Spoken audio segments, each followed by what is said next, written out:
Good evening and welcome to the full council meeting. I would first of all like to move on to agenda item 1, which is welcome and safety information. Welcome to today's meeting. Welcome also to members of the public who are watching this via your YouTube channel. Members of council are reminded to ensure that their sound is muted when not speaking, and when speaking to the first unmute and then mute again accordingly. Please be mindful of the etiquette guidance that has been issued, which will ensure you can be viewed and understood by members of the public watching at home. May I please remind everyone to behave with due courtesy, tolerance, and respect for everyone's views and conduct yourself in a reasonable way. There will be 3 methods of voting in this meeting. They are as follows. For some votes, I will ask, can I take that as agreed, and wait for any responses. I will then ask if anyone wishes to vote against. Councillors should only indicate if they do not agree. For other votes, a named vote will take place by way of a roll call. The other method will be block voting, indicated by each political group leader. They will be voting on behalf of those in their group as present at the meeting at that item. If a councillor does not wish to vote with their group, they will be offered the opportunity to indicate. Now we move to the agenda. I would like to move to agenda item 2, apologies for absence. I have received apologies from Councillor English. Do I have any other apologies?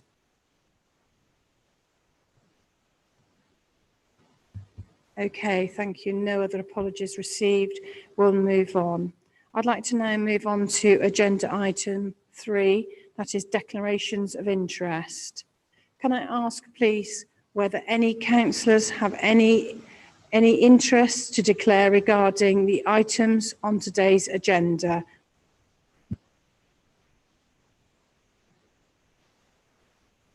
I can't see anybody indicating. Thank you.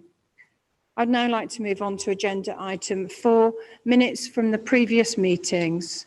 Firstly, I move the minutes of the meetings of the council held on 21st and 26th of May as a correct record.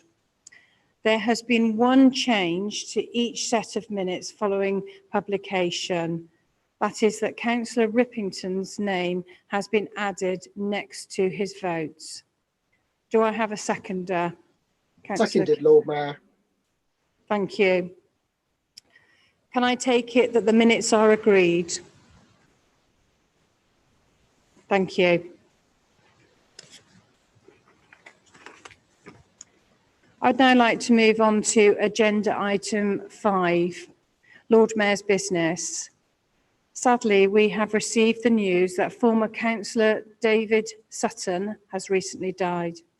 David Sutton was a Labour councillor who served in Ashley Ward and then in Eastville Ward in the 1990s, both for one term. Councillor Paul Smith of the Labour Group, would you like to say a few words? Yes, thank you, Lord Mayor. And if David had been here, he wouldn't have needed Zoom. He could have broadcast to us all from his house, because not only was he larger than life, he was louder than bombs. He's a man of immense passion and huge volume. David was an architect and worked as a planner in South Gloucestershire Council. And I served with David on the housing committee. And David was particularly passionate about housing cooperatives, but in fact, he was massively interested in everything on the agenda. You always knew if David was going to be at a meeting, it would last an extra hour to what was advertised, because he had strong opinions on just about everything. And I notice that is not just something in relation to his position in Bristol. his very sad passing was remarked on in the Daily Herald in Scotland, where he was active also in planning and community issues in Scotland before his rather early death from a short illness in June. So I was incredibly sad to hear Dave's going. I'd spent a lot of time with David and learnt an awful lot from him, and always enjoyed his company. And he's a real loss, not just to Bristol, but to where he lived in East Kilbride and Scotland, where he continued to be very, very active, fighting for equality and for a sound planning system until his very sad death. Thank you, Lord Mayor. Thank you very much. I'd now like to ask Councillor Asher Craig from the Labour Group if she would like to say a few words as well. Thank you.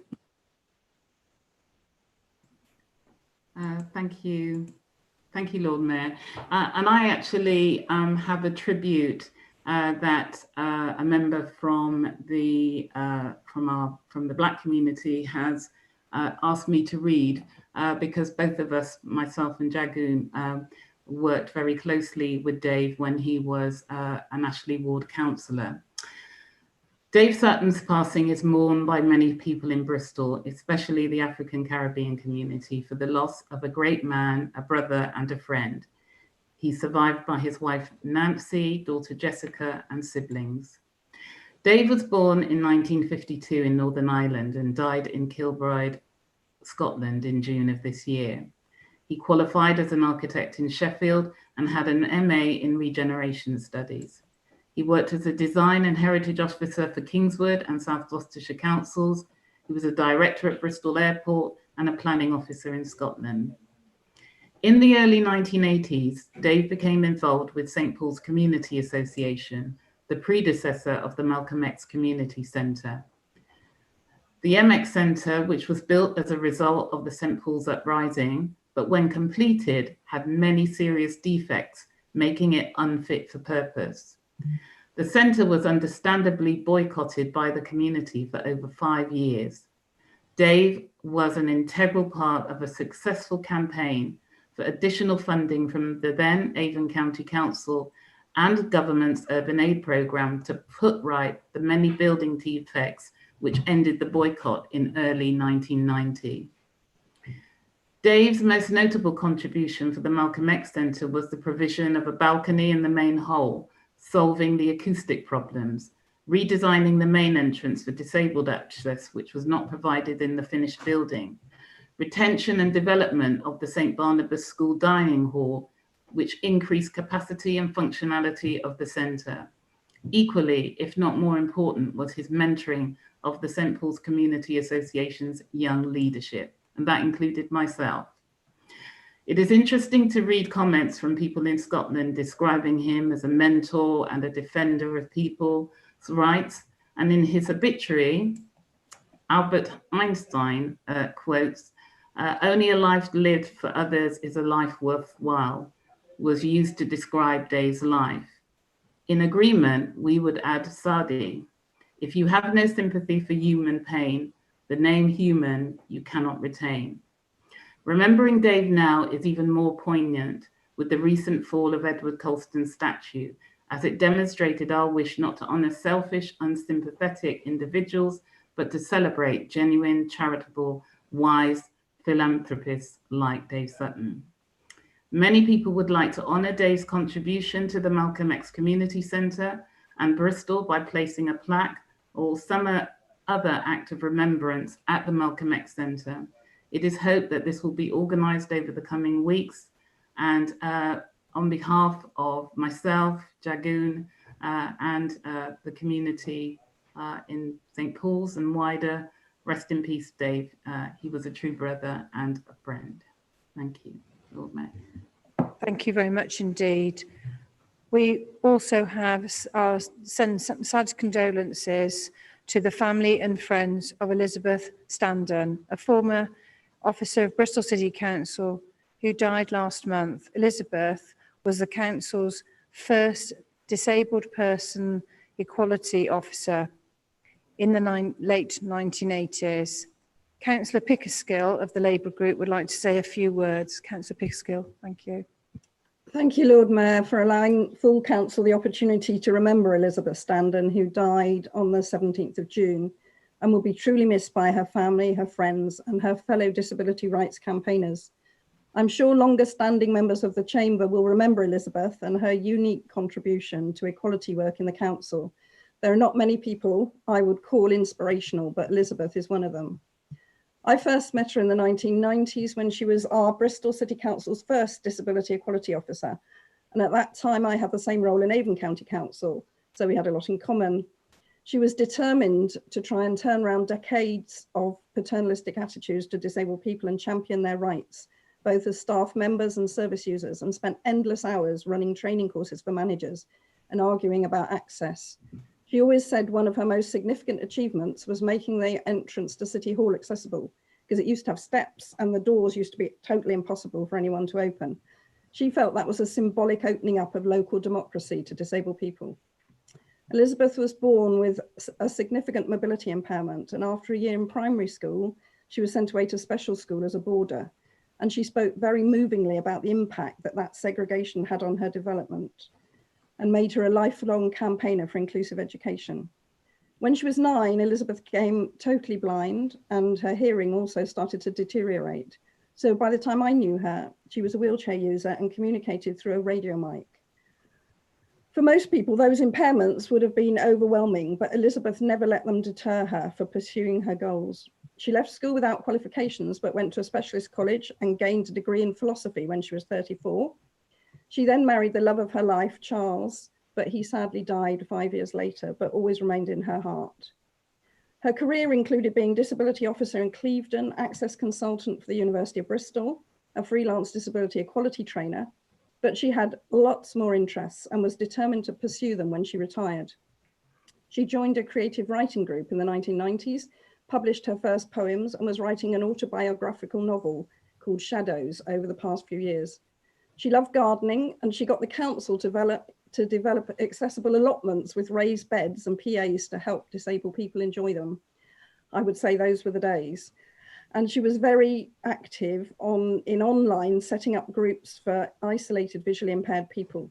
She also was active in the Disability Equality Forum for over 25 years and was at one time its chair, and chaired the Association of Blind and Partially Sighted Teachers and Students.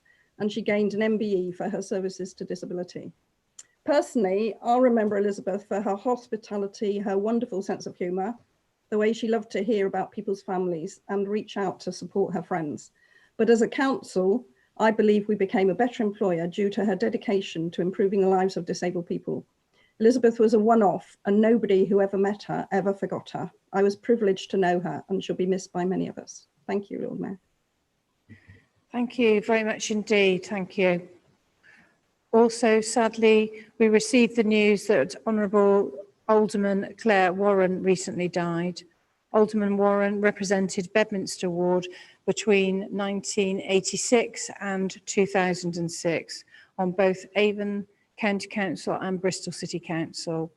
She served on numerous committees and undertook different roles, including Deputy Leader and also Lord Mayor between 1994 and 1995, and Deputy Lord Mayor. Councillor Bradshaw of the Labour Group, would you like to say a few words? Thank you, Lord Mayor. Claire represented Bedminster Ward for 20 years, and I'm going to reflect largely on that contribution. I know my colleague Helen Holland will say some words about the offices that Claire held in the council, including as Lord Mayor, as one of your predecessors. I think anybody who met Claire was struck by her calmness, her warmth, and her ever smiling face, despite in later years being quite unwell and having continuous ill health. I remember as a fairly fresh candidate who had never stood in election in 2005, the amount of support that she gave me through the art of knocking on doors, to leafleting, to the importance of casework. From her perspective, despite all the high offices that she held, it was her role as a ward councillor which I think mattered the most to her, and what she certainly imbued in me was the importance of that casework. And I have been contacted by constituents here in Bedminster who recall the help and support that Claire gave them when she was councillor here. So I think that is a measure of the high esteem and fondness that she's held in Bedminster and across the city as well. My colleague Colin Smith, who was a co-councillor of mine for some years, asked if I could say a few words, and I share the sentiment and support the words that Claire was a warm, kind, friendly and helpful person, but somebody who stuck to the principles that ran through her life: equality, social justice and fairness. Claire was also someone who was willing to work cooperatively and collaboratively across party political divides in order to achieve a better Bristol. As Lord Mayor in 1994, she was graceful, humble and warm, all qualities to be admired and treasured in our first citizen. I'm very sad that Claire has passed away. I will ever treasure her support and her kindness and her friendship, and I offer my condolences to her family and friends. So thank you, Lord Mayor. Thank you very much indeed. Councillor Holland from the Labour Group, would you like to say a few words? Thank you. Thank you very much, Lord Mayor. And just before I begin what I'd planned to say, can I thank Ruth for reminding us of Elizabeth Standen so warmly, and also for what Mark has said about Claire Warren.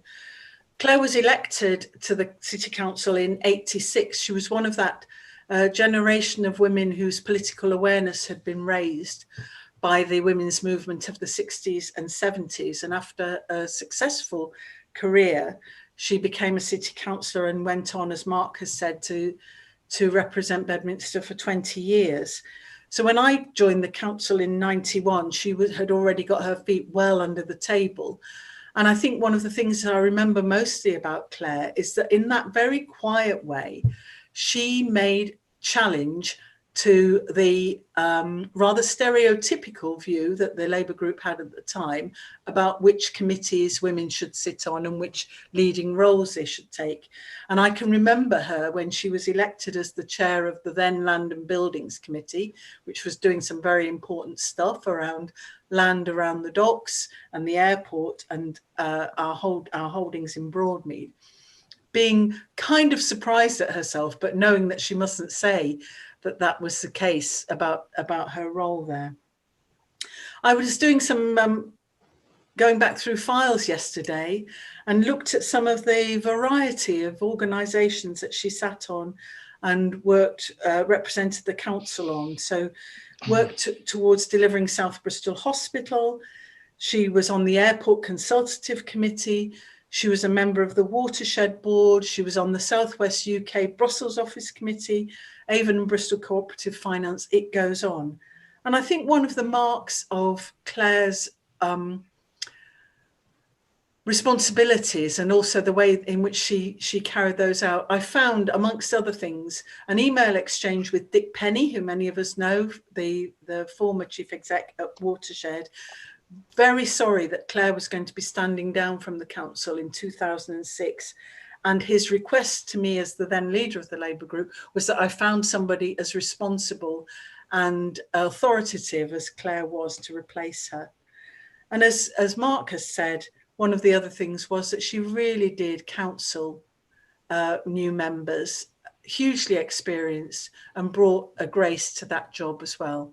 If we were in the chamber, we'd be able to go into the conference hall and see that when she was Lord Mayor, it was the last year that Bristol was a district council under Avon, which was very significant because if you go there, Lord Mayor, pop in when we have the break, and you'll see that there are very few women in that time when it was Bristol as a district council. More, thank God, since. So remember Claire with great warmth. Thank you. Thank you very much indeed. I will certainly go in and have a look at her name in the break. Thank you for that. I'd now like to ask Councillor Abraham on behalf of the Conservative group if you'd like to say a few words. Thank you, my Lord Mayor. I think we're all very sad that those of us who knew Claire well, that she's been so ill in recent years that we haven't been able to enjoy her company and see her as often as we would have wished. I served on quite a few committees with Claire. It was quite fantastic when she took over from John McLaren, I think it was, who was a very successful, almost controversial chairman of Land, and Claire became a very safe pair of hands and conducted it in a different way. I also served with her on the Watershed Board. Claire was somebody quiet. She didn't kick up a rug in council, but was firm and knew her principles and served the council. And one thinks of her as a person that you could trust. And she was a friend to all. When she was Lord Mayor, one of the things that was noted right throughout the city, which probably determined the sort of person she was, and even back in the day when we used to have banquets at the Mansion House, she as Lord Mayor would open up her bag and out would come her bottle of goat's milk, because she refused to have anything other than that. And that was taken everywhere with her, and notes went out before about her dairy need. And that always caused a conversation and talk. I enjoyed being with Claire. She, if my memory serves me right, I think her daughter was the Lady Mayoress, and the pair of them did a wonderful job throughout this city. She will be missed. I thank her for her service, and I send, on behalf of the Conservative group, our condolences to her family. Thank you, my Lord Mayor. Thank you very much indeed. I'd now like to call upon Councillor Hans to speak on behalf of the Green Group. Would you like to say a few words? Thanks very much. I too would like to offer our condolences on the death of Alderman Warren from the Green Group to both her family and her colleagues, who clearly held her in very high esteem. I never met Claire, so I will have to keep this quite brief, because, what is clear from what people have said is that she played a huge role in this city. She worked incredibly hard and did an enormous range of things. Also, that she was a very pioneering woman for her time. I have to say, as someone who's not been around for quite so long, it's always very humbling when you hear about the vast range of activities that some councillors have undertaken. And I think, you know, I can only hope that some of us are remembered with as much affection and as much respect as Claire was. So she's clearly going to be missed, and thank you for the opportunity of finding out a bit more about her. Thank you very much indeed. I'd now like to call upon Councillor Carey to speak on behalf of the Liberal Democrat group. Would you like to say a few words, Councillor Carey? Thank you, my Lord Mayor. Very briefly, yes, I can remember all three of these characters who will surely be missed. Three totally differing characters. Claire with her quiet efficiency, David with his loud and very energetic efficiency, and Elizabeth, and what a character she was. Those of us who were lucky enough to ever meet her and work with her will learn so much. Her thing was, she wasn't disabled, she promoted her abilities. And I can remember her leading, it was in the era of the equal rights for disabled people protests we were holding up in Whitehall, and I went on quite a few of those. What a character she was. I'm so sorry that she died. Claire, yes, I do remember her. I think she was chair of the Equalities Committee back in the early mid-90s, and David sat opposite us, and certainly, as Paul said, you didn't need a microphone with David in the room. All three will be greatly missed by their families, obviously, and their colleagues. And on behalf of the Lib Dem group, I would like to offer our condolences. Thank you very much indeed. I would just like to say a couple of words. I crossed over with Claire, I think, for the first 3 years of my first term of office here as a councillor. And as soon as I heard her name, the first thing I thought about was her magnificent hair. She had the most gorgeous, gorgeous hair. And I remember her very fondly. She was a very kind lady. And it was also lovely that the Labour office sent round some beautiful photographs, which are a really nice memory of seeing Claire again. And also it was lovely to see some very, very youthful looking councillors that I'm looking at now, because the photographs were at least 20 years ago. So that was rather nice as well. So I think there's some really, really fond memories in this room here today. Thank you for that.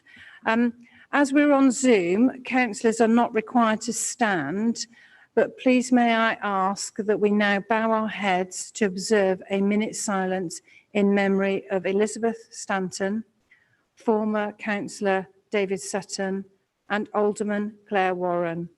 Thank you.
Thank you, ladies and gentlemen.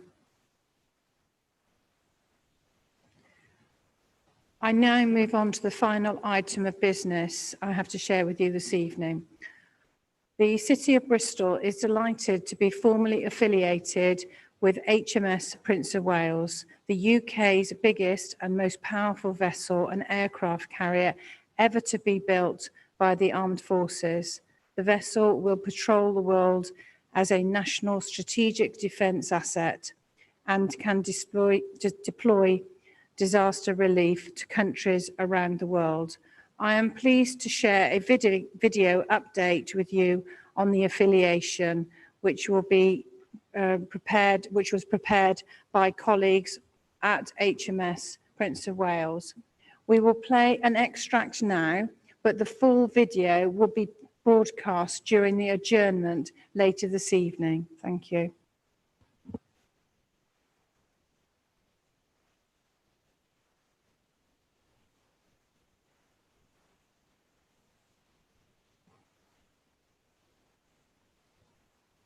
Lord Lieutenant, Lord Mayor, lady and gentlemen affiliates, and the broader Bristol community. On behalf of Captain Darren Houston and the ship's company, hello and greetings from HMS Prince of Wales, your affiliated Royal Navy warship.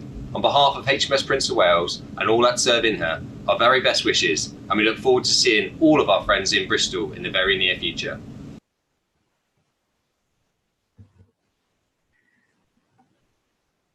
Okay.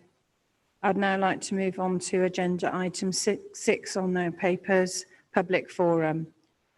30 minutes is allowed for this item, 15 minutes for petitions and statements, and 15 minutes for questions.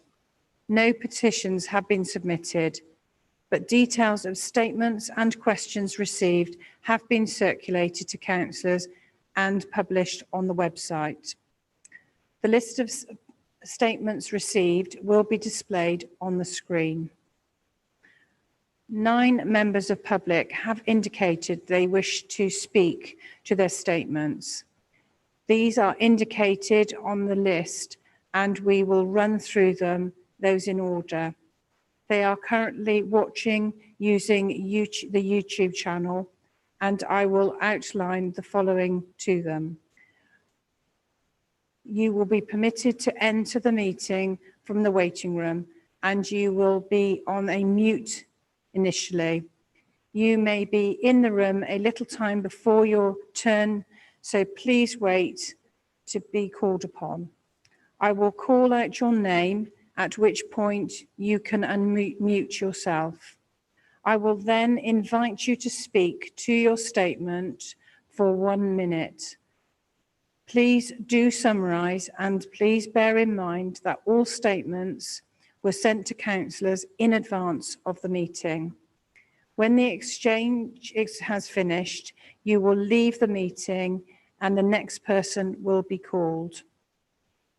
In the event of any disruption, I will give 2 warnings before that person is removed from the meeting so that proceedings can continue.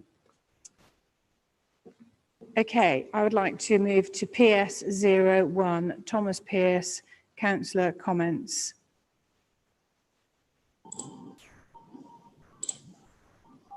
Is this working? Yeah, we can hear you. Hi.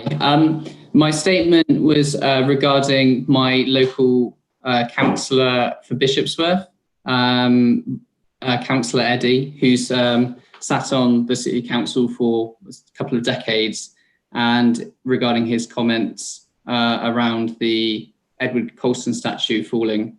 So he referred to the slave trader Edward Colston as a hero, and I believe as a constituent that was an error of judgment, and I would like him to apologise for his words. As somebody who went to one of Colston's schools and saw the various issues with the school and the lack of history, I'd also like to welcome the History Commission that the Mayor has outlined. You have 10 seconds left.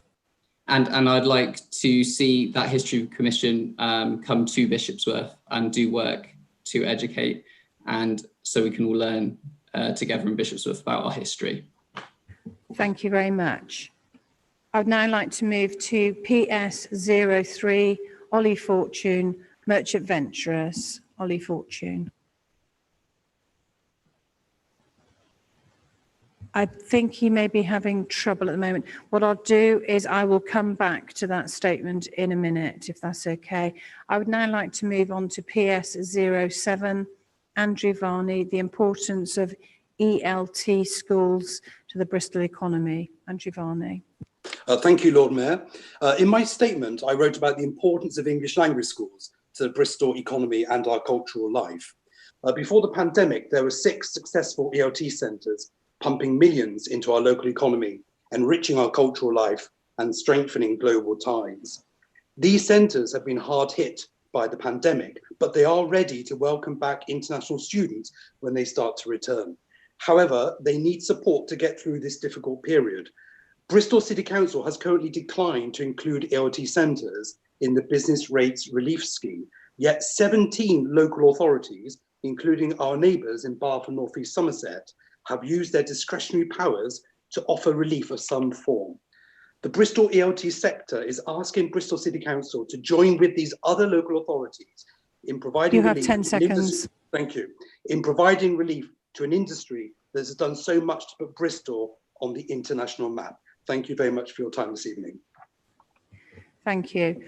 We're still waiting for Ollie Fortune to come in, so I'll move now to PS 09, David Redgewell, Transport. David Redgewell. Thank you, Councillors and Lord Mayor. I just come on to raise the issue again of the lack of public transport in some parts of our city region. The Metro Mayor is concentrating at the moment on running the buses from 7 in the morning to 7 in the evening, Mondays to Fridays. This is leaving considerable amounts of the city region without evening services, particularly from the Foster Road area towards Thornbury and the area of Fish Ponds Road towards Yate, but also weekends buses in South Bristol aren't operating, and the considerable numbers of country services into the city region are not actually operating. I wonder if the City Council will talk to WECA as part of its partners to see how quick these bus services can be restored for the people of Greater Bristol, and work with James Freeman at First Group and Rupert Cox at Stagecoach and HCT and Alan Peters. But Alan Peters offered to try to get a meeting to find extra buses. We believe they're available. It's just a case of getting Department for Transport to fund these vital services, keep the city moving with lower numbers on the buses because of social distancing. David, I'm really sorry, but you have got two statements. Were you speaking on both statements, or were you speaking on one? I'm sorry, I moved straight to 9, and you've got a statement to PS08 as well. So are you speaking on both those statements, or do you want to speak on the second statement now?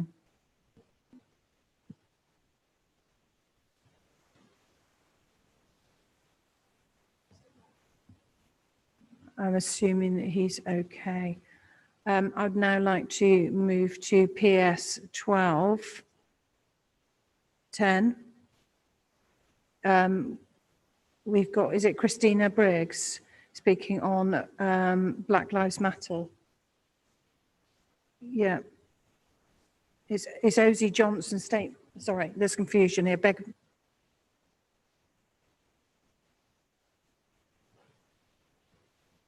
Right, okay. Sorry, I beg your pardon, some confusion. I would like to now move to PS 10, Ozzy Johnson, Black Lives Matters. If you'd like to speak to your statement, you have 1 minute. Thank you.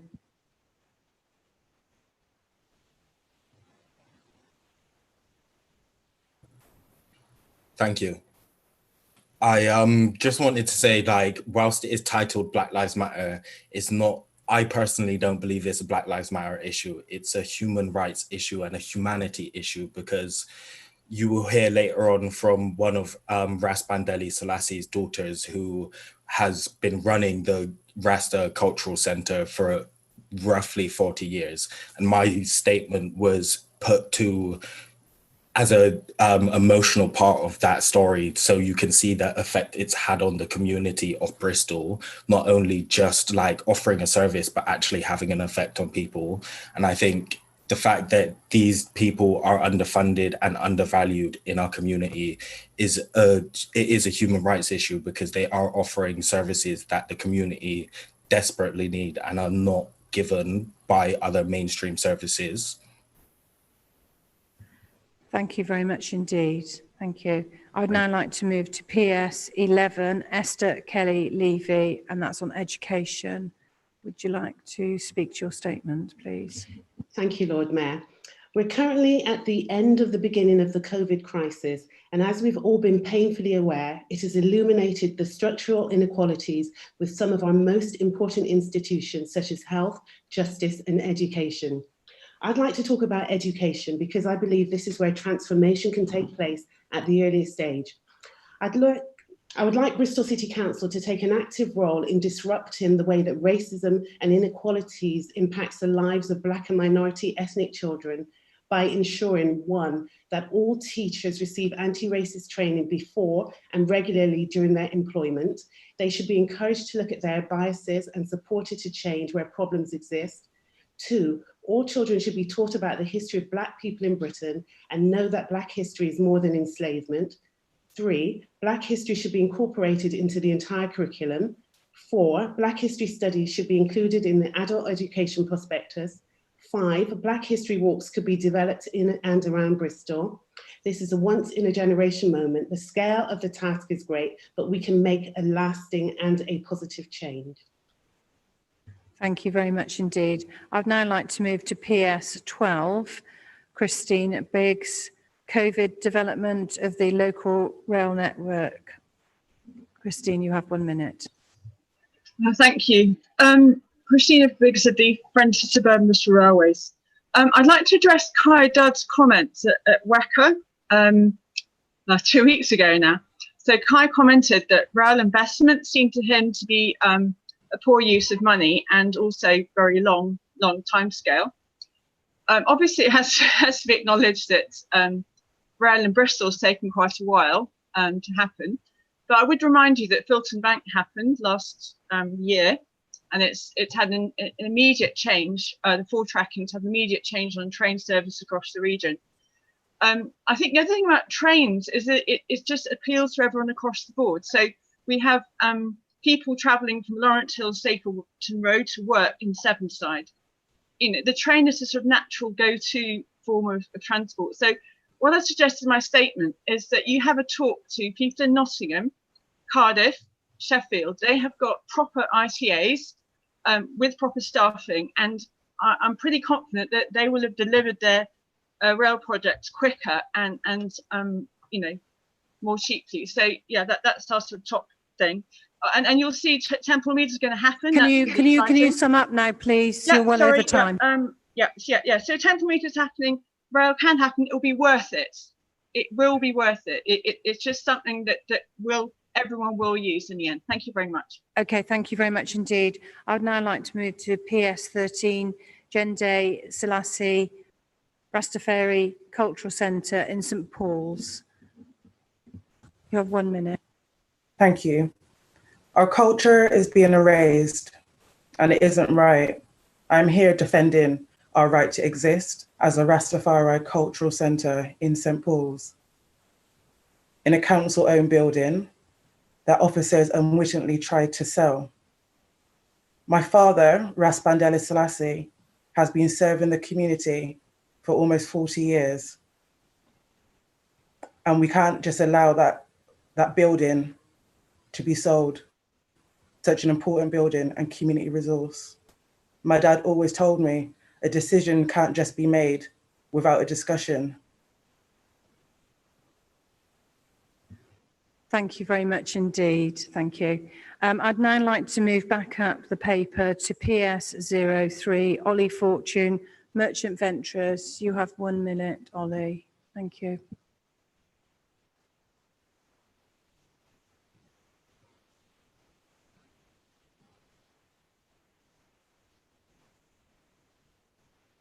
We still appear to be having a problem. What I'm going to do is move on. Ollie Fortune has some questions in a minute, so hopefully we can deal with all his issues at that time.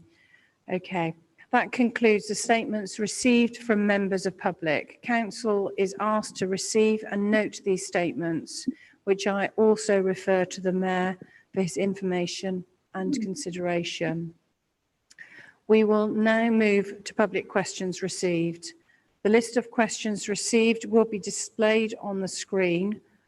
4 members of the public have indicated that they are planning to attend the meeting to ask their questions. These are indicated on the list and we will run through them in order. A similar procedure applies to the statements. I will call upon those who indicated that were planning to attend, at which point they are invited to speak. First, members of public will be asked to read their question. The Mayor or relevant Cabinet member will reply verbally. Following that response, they will be permitted to ask a supplementary question. When the exchange has finished, they will leave the meeting and the next person will be called. I would first like to call upon Thomas Pearce, which is a reference PQ01 and PQ02, Understanding Bristol's Past and Bristol's History Commission. Can I get you to ask your questions and then we can get the answers and move on then to the supplementaries? Thank you.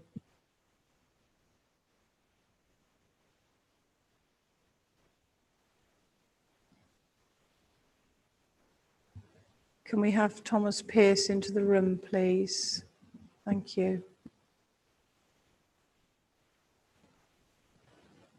Okay, I'm sorry about this evening. We can't get him into the room at the moment. I would now like to move on to PQ03 and PQ04, Ollie Fortune, Merchant Venturers. I'm just wondering, Ollie, if we might want to combine your statement, which is on a similar subject, and then move straight into your questions, and we can get the response from the Mayor or Executive Member, Ollie Fortune. Can you hear me? I can, yes, please. So my statement was about the merchant venturers. To be honest, I'm completely lost now. I mean, I don't know what's been going on with the Zoom tonight, but I'm completely thrown off. So I'll try and compose myself. So Bristol, by all means, erase Colston on a superficial level. I do support projects to change place names, and that statue was an affront, and it should have been removed by this council long ago. But why is this conversation so superficial? Why aren't we getting to the root of the problem? Society is shrouded in a culture of secrecy, which to this day pulls strings behind the scenes, deals getting them unfettered access to parking on the Downs for 20 years when for every other bugger it's a 5-year permit. The Society of Merchant Venturers are an affront to democracy.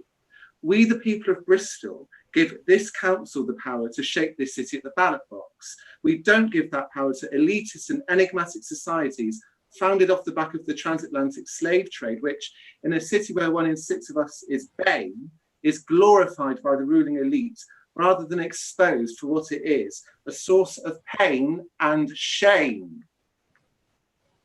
And that's my statement. Thank you. If you'd now like to move on to your questions, if you'd like to ask your questions now, please. Thank you. So I think my first question was whether any of the which councillors, if any, are members of the aforementioned Society of Merchant Venturers. So, okay, is the mayor here to respond, or executive member? Thank you. Yeah, I'm here. That I don't know. I'm not. I think it's a voluntary declaration on the council's website. If you can have a look, or you could ask for a show of hands, or you could write to individual councillors and ask them yourself. But it's not something I've tracked.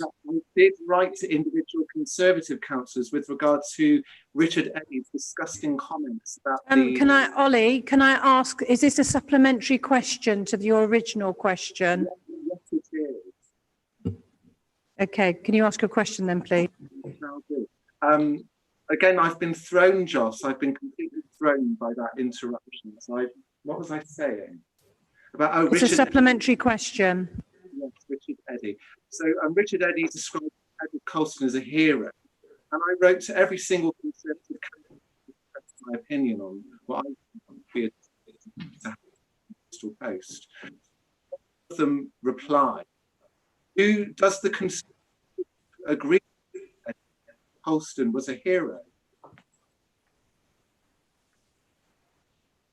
Mayor Rees, did you catch that? Was it a question of whether I agreed whether Colston was a hero, or someone else? Sorry, it's in and out. Whether the Conservative group agree with Richard Eddy. Okay, well, he's not my hero, but I can't answer to the Conservative group. That would be for them to answer. Is he listening in? Okay, Ollie, can I ask you now to ask your second question, which is PQ04, please? Yes. Why have the Downs Committee allowed the Society of Merchant Venturers to have 20 parking on the Downs for 20 years? Why have they done that? Again, I'm not on the Downs Committee, and I have no influence over the Downs Committee. That would best be a question for the Downs Committee members themselves. Can I ask you, Ollie, do you have a supplementary question? Yeah, so you knew that this question was coming up today. Why didn't you ask the Downs Committee to give an answer to the question? Well, that's not my responsibility. You can ask the Downs Committee if you like. I mean, we're Bristol City Council, so I'm obviously responsible for what we do, but it's best to go to the organisation that you're asking questions about and ask that organisation or board directly. Bristol City Council, you're a public body. The purpose of these meetings is accountability. Okay, Ollie, as I said, I don't make the decisions of Downs Committee. You'd best off asking them. Ollie, thank you very much indeed. This is not a debate. This is an opportunity to ask a supplementary question, which I believe you've done. Thank you very much indeed. I would now like to call upon David Redgewell. He has two sets of questions in public transport and WECA. David Redgewell, would you like to ask your questions? My first question is simple. It's when is Bristol City Council, as part of WECA, an integral part of WECA with South Gloucester and Baines, going to ask the Metro Mayor, to restore the public transport network so that we don't have vast parts of the city region without public bus services in the evenings and particularly weekends? So thanks, Dave. I mean, we have raised it with our transport team, who obviously are taking it to their colleagues, and I'll just double down and make sure that that's been done, and I can raise it at the next combined authority meeting. And I know you will too. I should have a call with them this week, so I can make sure that the issues you raised are raised directly with Tim Bowles as well. And of course, any members of the public is also able to attend the combined authority meeting to raise their concerns. We're constantly pushing the combined authority to make decisions that support the city, from transport to spending money on housing to getting money going on our infrastructure. So the push is always welcome. Do you have a supplementary question to your first one, David? I think I do actually, my Lord Mayor. Again to the Mayor, I'm not convinced, I don't know if he is, that WECA is spending all the grant or receiving all the grant that the other Metro Mayors in the Liverpool City region and the Manchester City region are necessarily receiving to run the public transport network. So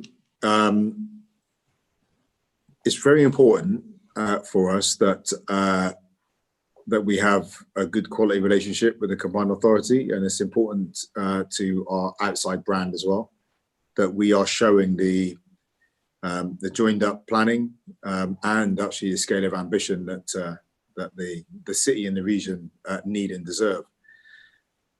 But I do think that sometimes we've had some robust conversations about what we sometimes perceive as a mismatch of ambition. We are ferociously ambitious for the city with billions of pounds worth of regeneration we want to bring through, from the mass transit system to Western Harbour, to the train station, to the new university campus, Temple Island, Hengrove housing. So, and we just had a talk the other day actually about how we can look at the investment portfolio to begin to bring a lot more momentum to those developments that can be brought forward sooner, including the Metro bus, by the way, was part of that conversation, to build us some momentum to also leverage more private sector investment that we need for that scale of city change that we're looking for. So we want a good relationship, and we have it, but we do sometimes have some strong conversations, about Bristol's needs. In relation to what the combined authority is able to, as a team of officers, are able to deliver. David, do you have a supplementary question? I think my supplementary question is that now WECA has been the Transport Authority since the 1st of April, and I've got to pay tribute to the Metro Mayor and to particularly Peter Mann and David Carter, the officers, for their hard work in keeping the public transport moving in the city region. But I do think it's about time that we now have an inquiry line that the public can ring up and make their points about their bus and train services that may be funded or being directed by WECA, so they can feed their direct comment. And the second issue is I am still very concerned about the level of a push that WECA is making to bring North Somerset Council, the other member of the Greater Bristol Somerset family, into WECA. So I'd ask, my question really is, when will these inquiry lines, and will WECA please hold a Zoom meeting in the way you're holding one tonight, my Lord Mayor, with the community of Greater Bristol and Somerset and Bath to talk about public transport? Thank you. Well, I'll check out where they are with planning for their public meetings. I'm sure that's because these have actually gone reasonably well over the last few months. I'm sure they'll be looking into that. In terms of the inquiry line, again, let me just check in with our transport team as to where that sits and where it's in the list of combined authority priorities. But I totally take that we need to, sorry, my iPad, then you ran out of power then. I totally take that we need to to up the ante on the ambition for our transport solutions. And we've been doing that in the combined authorities. One of the reasons we've launched the Western Gateway, because we feel with that bigger economic footprint, we have a bigger presence in the minds of decision makers in London, and that's proven to be the case. And we're working very closely with core cities on that as well to make sure we have a joint cities voice outside of London for our infrastructure needs, including the need to decarbonise our transport offer. So your point's taken. We'll take these challenges back into the combined authority day. Thank you very much. I'd now like to move on to PQ12, Andrew Varney, ELT schools. Would you like to read your question? Thank you, Lord Mayor. So my first question follows on from the public statement about the importance of ELT schools to Bristol economy. And I'd like to ask, could the Mayor or his representatives agree to meet with the directors of ELT Bristol, which is actually the #1 language school in the entire UK, and also other language schools based in the city, to discuss what financial support the council can offer in order to help them survive the next few months until international students begin to return to Bristol? So we're happy to meet anyone in the city and any business struggling can reach out to us. But let me hand over to Craig for this point, because he's been at the front end of supporting Bristol organisations and businesses. Yeah, thanks, Marvin. Thanks for your question, Andrew. Absolutely recognise the value that ELT schools have in Bristol, in particular on the economy, but also in the sort of the feel and the feeling of the city. You know, as you'll know, they fell out of scope really of the majority of the business support schemes that came down from government, as they were classified as a language, as a educational facility, and not a tourism business.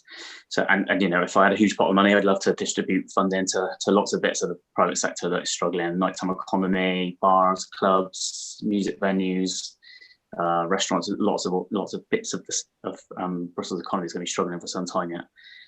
That said, we launched our second phase of the discretionary business rate grants on the 29th of June, and we did write to the eight or nine foreign language schools in Bristol and asked them to apply into that pot because we felt they would be eligible. We've removed any restriction that stopped them being able to apply. So unless they have over 49 employees, or if they're a national chain, in which case they may struggle. But and of course, there are still business interruption loans and so on available through the British Business Bank that would be available for them. But happy to meet and have a conversation on it. Thank you. Thank you. Do you have a supplementary question, Andrew? Yes. So basically, obviously, it's perfectly reasonable to classify ELT as an educational business, but that, of course, means it's not entitled to business rate relief. However, 17 local authorities across the UK have classified them as part of hospitality and leisure, which is also perfectly reasonable. You know, our students are international travellers, they're here on study holidays, and they spend a lot of money in the tourism and leisure sector. And by doing that, they are then entitled to business rates relief. So the question is, are you prepared to join with other local authorities in supporting a vital Bristol industry? Well, that was the answer to my previous question. Yes, and we have done that. We've removed the discretion, and they are able to apply under the second phase of the discretionary rate scheme. Thank you very much. I'd now like to move on to PQ13, Andrew Varney, quality of slurry seal process. Would you like to read your question, please? Yes, a slightly less exciting question, but across Brislington West over the last few weeks, pavements have been top dressed using the slurry seal process. However, as each pavement is treated, we've got lots of emails and phone calls from local residents complaining about the quality of the work. And I've included some photographs, not very exciting photographs, but just to show you what we mean. Can the Mayor assure local residents that the work will be inspected and any issues will be dealt with in a timely manner? If the work that's been paid for is not up to standard, then we'd expect our people to inspect it and to ensure the work that we paid for was done to an appropriate standard. Thank you. Do you have a supplementary question, Andrew? No, very happy with that answer. Thank you very much, Mr. Mayor. Thank you. I would just like to find out, do we have Thomas Pearce in the waiting room? I'm afraid something's happened, obviously, with Thomas Pearce's connection. He wasn't able to get on. Now, that concludes questions received from members of public.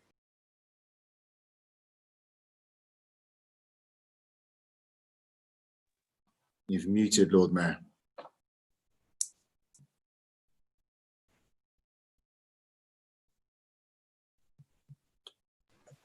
Can you hear me? No, yes. You can hear me now. Okay, there was obviously a glitch because it said I was unmuted. I'll start that again then. That concludes the questions received from members of the public. Written replies will be sent to all those who've submitted questions and published on the website. We now move to item 7 on the agenda, petitions notified by councillors. No councillors' petitions have been received for this meeting, so we will move on to the next item. We now move on to item 8 on our agenda, Council Statement of Licensing Policy and Cumulative Impact Assessment Policy.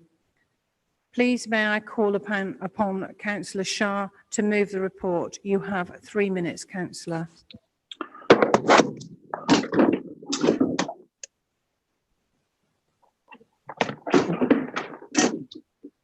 Thank you, Lord Mayor, and a good evening to everybody present.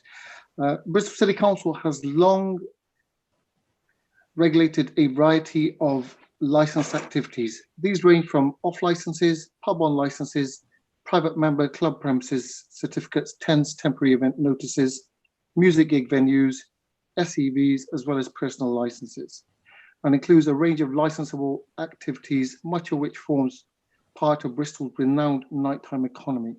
The nighttime economy is a significant economic driver, and according to members of Bristol's Nighttime Economy Board, a platform that was established by my colleague, Councillor Nicola Beach, the nighttime economy and the hospitality sector contribute in the region of £1 billion annually to the city's economy.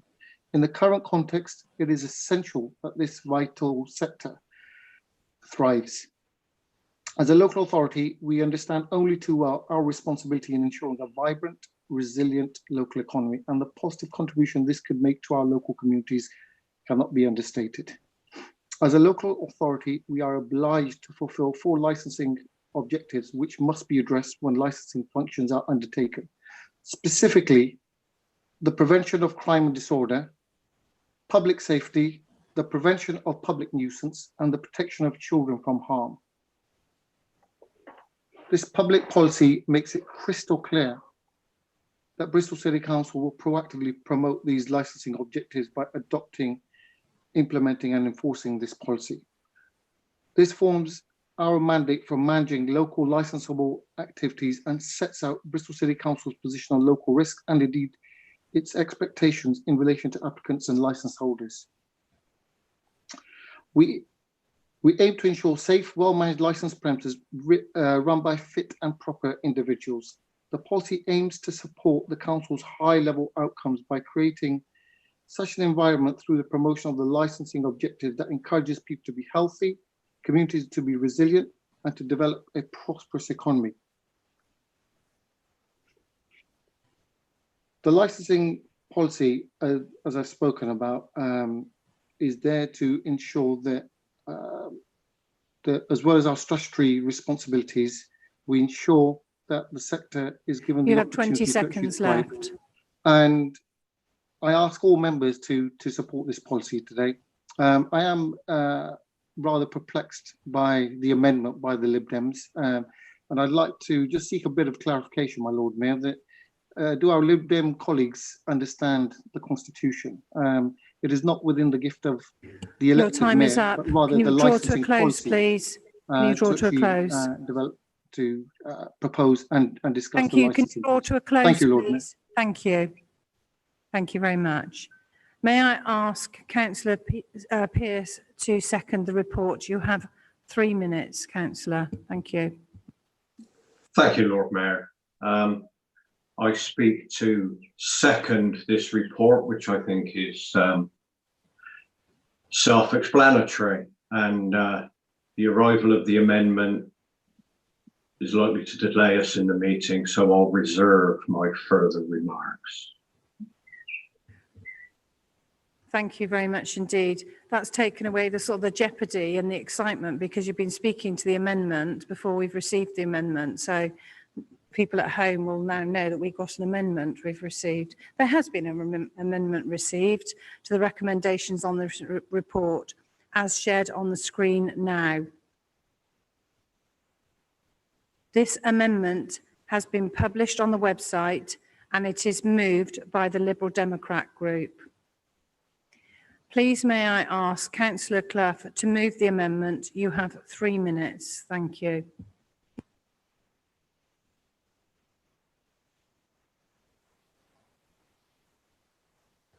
Is Councillor Clough in the meeting? Councillor Clough, as I understand it, is going to be speaking to the main motion, to the report. Okay, right. What I'd like to do is, if Councillor Clough is not able to speak, can I ask Councillor Negus, can you move the amendment? Is that possible? I will indeed. Thank you very much indeed. Thank you. And she can second. I'm doing that now. So thank you all. I believe we are entitled to move this amendment. And the important thing about this amendment is it's entirely supplementary to what's in front of you now. In other words, we're not changing one word or one iota of what's in the main substance of the report. We are simply adding to it. And the bit we're adding to it is a bit which I'm quite sure that everybody wants to recover. It's the bit which actually says CIAs are incredibly important in Bristol. They're really important to our residents, and our prime responsibility is to the well-being of our residents to make sure all those things that are in the report and the policy are actually delivered where they are potentially going to cause a problem. And what this amendment says is, please, let's take the experience, hard-won experience. I've got scars on this, trying to get the CIAs in and trying to sustain them so that people locally can actually have a decent life living around these high-density licensed premises, which have often come after the residential where people have been living in that area. They're latecomers which have actually taken away people's ability to live a decent life, particularly in the evenings. So what this, as I say, is all about is simply saying, let's take the opportunity to go out again and review the CIAs that we've lost and bring some measures to bear, cooperation between the licensing team, which is very strong, and local residents groups, and publicize, organize, energize the information that we need to get these CIAs back in existence as quickly as possible. I recognize that the report acknowledges that we've lost them. We've only got the main one left in the centre of Bristol. You have 20 seconds left, Councillor Negus. I accept that. But what I'm trying to do is to make sure that when we approve everything else, and we're all going to do it because it's the right thing to do, the document in front of you, we also don't forget that we've got to sustain these CIAs and bring them back because they're incredibly valuable and we've really got to fight to retain them. So please consider that as an extra to what you're voting on already. I shall be voting for those other two. Can you sum up, please? Please vote for this one as well. Many thanks. Thank you very much indeed. I would now like to call upon Councillor Clough to second the amendment. Councillor Clough, you have 3 minutes. Thank you.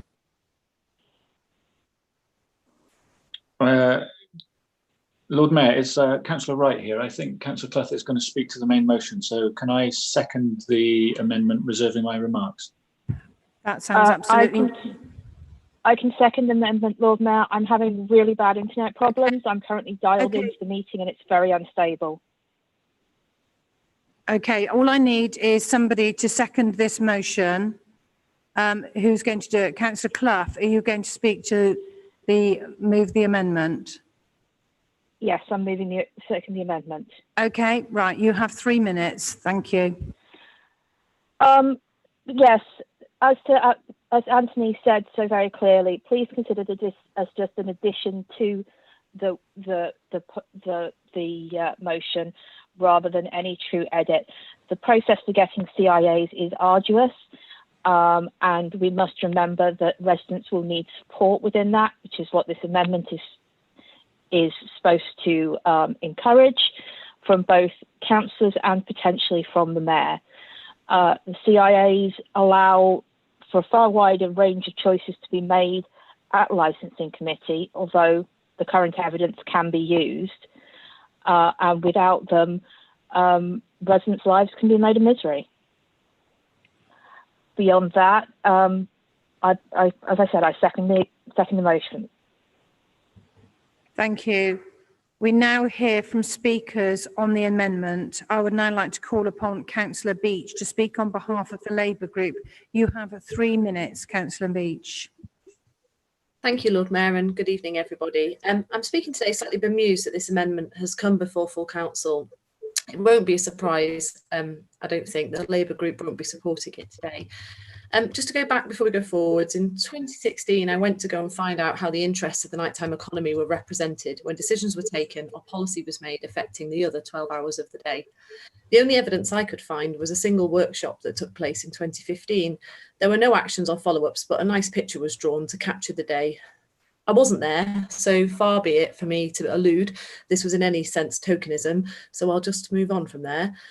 This was, however, the context in 2017 when the idea of Bristol at Night was born. When Bristol at Night was launched, it became really quickly apparent the relationship was adversarial and really unsupportive between the council and the city at night. As a guiding principle of equality being at the heart of my politics, I'm really proud to be involved in resetting that relationship between the city and the council. So to the motion and the amendment in front of us today. I believe in cross-party working, in evidence-led policy development and meaningful engagement, and I have trust that the cross-party working group and the Chair of Licensing, Councillor Shah, has fully explored this policy review and its complexities. Businesses, citizens and other stakeholders have fed into the consultation, and they did. Habits have changed in the last 15 years and the current CIAs are both outdated and a hindrance to a vibrant nighttime economy. This was tested through this review and simply put, the evidence is no longer there for a continuation of the CIA in many parts of the city and a fuller consultation is needed for the city centre CIA. The very ideas the Lib Dems will be calling on the Mayor to interfere with the regulatory function when they spend all their time throwing rocks about the Mayor having too much power just feels frankly bizarre. I've always assumed the Lib Dems understood licensing, but this amendment suggests otherwise. And the reality of the Licensing Act, which regardless of the CIA, allows comments prior to applications to be made and reviews of licensing if problems arise. The idea that a community loses its protections is a nonsense. Right now, we have a nighttime economy on its knees, being indefinitely shaped by the COVID pandemic, putting thousands of jobs at risk and an economy worth millions under threat. We have an opportunity to bring policy in line with the 2020 pre-COVID context, and of course, a further opportunity to consult on the city centre.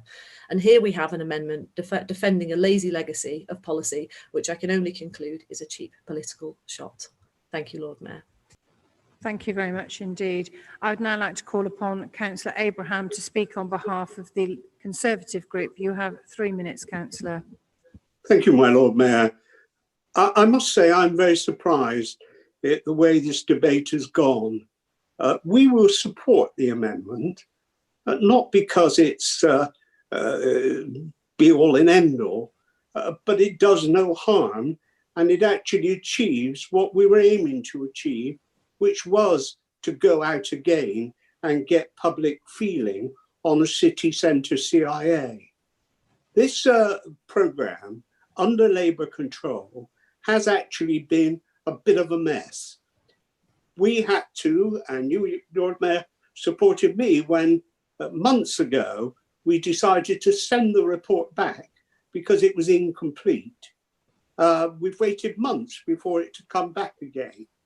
Let's look at the situation. The CIA is a presumption that any application will be refused. Time has moved on. It is our duty, we're expected to review every 5 years. That 5 years is up in a day or two, so we need to get on with it. I want to support the main report because it actually says exactly what we as a licensing committee need to do is go out again, have this policy in place, but also have a look again at the CIA. CIAs, I regret, are going. But the fact of the matter is that changes in the Licensing Act a couple of years ago meant that gave us 3 years to get our house in order. The main CIA started in White Ladies Road, known as the Strip. And that is what I think Anthony Negus is referring to. And very, very hard fought indeed. and warranted. But things have changed and moved on, and we need to have a fresh look and be sure that our policy is workable. We have to tie in with the police, and that we can do. This nighttime economy group that we are hearing about now and took a main platform at the last meeting, were asked to comment on our policy, but actually didn't reply. So I think that to try to use words like perplexed and bemused is just playing with things. The amendment does no harm. It gives us the time we require and allows 30 seconds left. to come. Thank you, my Lord Mayor, and gives us time to hear what the public has to say about a city centre. The amendment will attach to the main motion is perfectly acceptable, and I do urge people to vote for it in order that we can get on and get into place with the consultation in a proper and safe way. Thank you. Thank you very much indeed. I would now like to call upon Councillor Comley to speak on behalf of the Green Party. You have 3 minutes, Councillor. Thank you, Lord Mayor. I will be voting for this report, partly because not to do so would leave us without a licensing policy at all when the current policy lapses in August. I know everyone's main concern today is with the loss of the cumulative impact assessments, or areas, CIAs for short. And I know that for some members that will be a showstopper that means they cannot give their support to this review. But before I get on to that, I want to talk about the many positive things contained in this report. It makes the licensing regime clearer for venues, removing the great rafts of standard conditions and requiring the licensing committee to place proportionate and effective conditions on an individual license, considering the particular style and location of the venue. Clear, concise and relevant conditions should be easier to stick to and to enforce, which is better for everyone. It embeds the agent of change principle into licensing policy by bringing licensing and planning regimes into line. This is something I know many Green councillors in Bristol and nationally have fought for, because it protects existing venues as well as residents by putting the responsibility on developers to make sure the soundproofing in new flats is adequate, to protect residents from noise and prevent complaints. This review also improves public protection by introducing a requirement for staff to be trained on how to spot signs of child sexual exploitation and how to act to keep those children safe. This is an essential new development. It also introduces alcohol harm as a public safety consideration, opening the door to a more rounded consideration of public health impacts. But of course, the removal of CIAs is the headline today.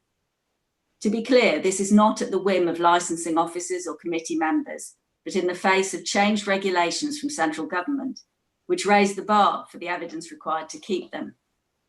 I'd like to thank the police for the huge amount of work they put in to clear that bar in the case of the city centre area, which is now proceeding to consultation.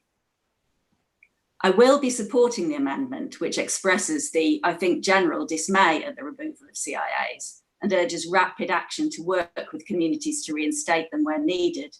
However, I don't want anyone to despair. You have 30 seconds left. The CIAs were flawed, and I hope that as councillors work closely with their communities to look at what local needs really are, we will see new CIAs coming forward that are more effective and more targeted to address them.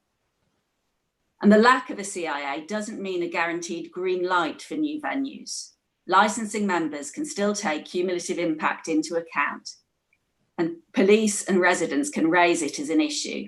And we've asked for all members to receive updated training in the light of these changes so that we're all aware of the powers we do still have and how to support our communities. Thank you. We will now move to the vote on the amendment as published. This vote will be by a roll call. You are voting on the motion on the table, and the names will be read out in alphabetical order. Thank you. Thank you, Lord Mayor. Councillor Abraham. For. Councillor Don Alexander. Against. Councillor Leslie Alexander.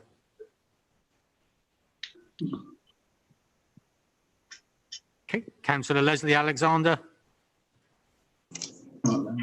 Councillor Beach. Four. Councillor Leslie Alexander, could you confirm your vote, please? 4. Thank you.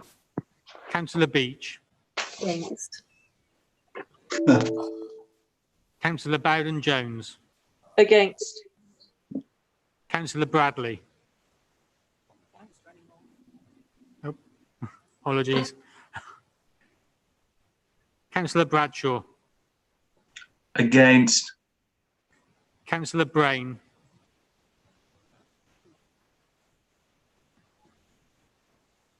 Councillor Brain. Councillor Bolton. For. Councillor Brooke. Against.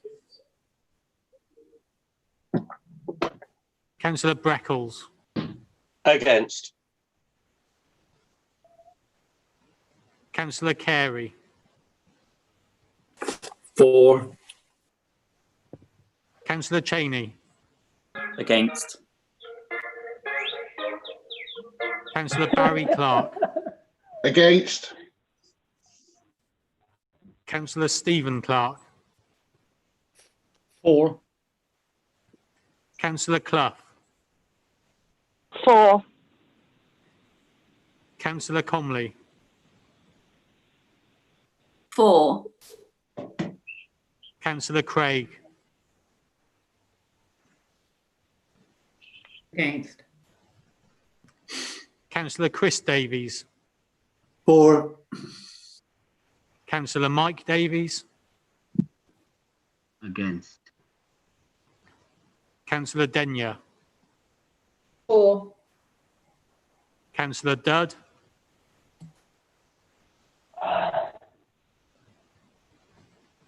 Councillor Dudd.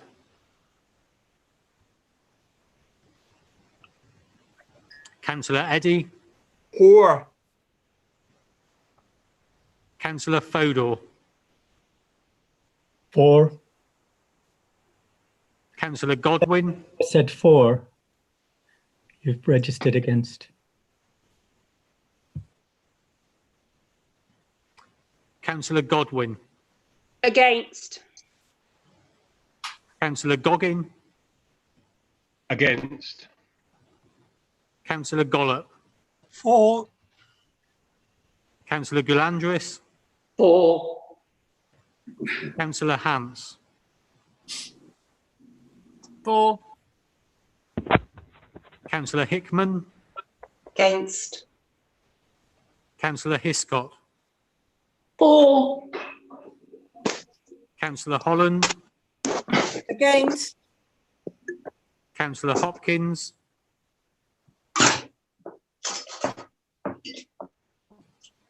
Councillor Hopkins. Councillor Jackson. Against. Councillor Jammer. Against. Councillor Johnson. Against. Councillor Jones. 4. Councillor Keane. Against. Councillor Kent. 4. Councillor Khan. 4.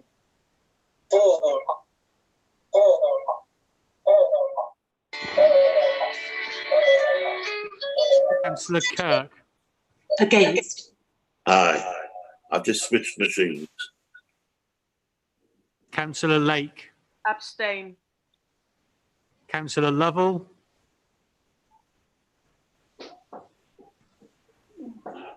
Councillor Lovell. Against. Councillor Massey. Against. Councillor Mead.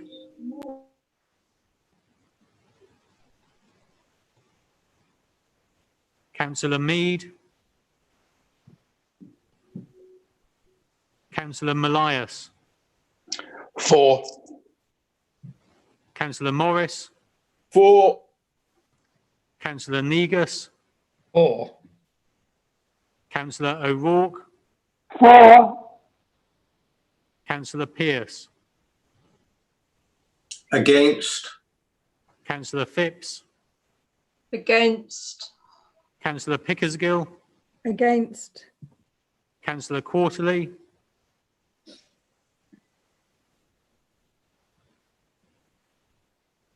Councillor Quarterly. Councillor Radford. 4. 4. Councillor Quarterly, can you confirm your vote, please?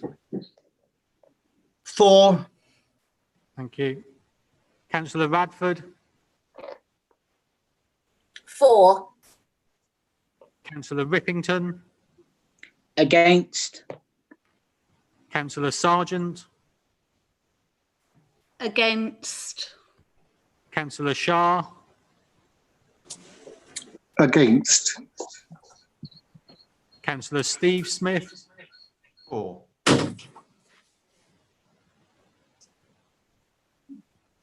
Councillor Steve Smith. 4. Councillor Paul Smith. Against. Councillor Stevens. 4. Councillor Thomas. 4. Councillor Threlfall. Against. Councillor Tinknell. Against. Councillor Wellington. Against. Councillor Weston. 4. Councillor Whittle. Against. Councillor Windows. 4. Councillor Wright. 4. Mayor Rees. Against. Councillor Dudd. Yeah, I'm against him. Thank you. Councillor Hopkins.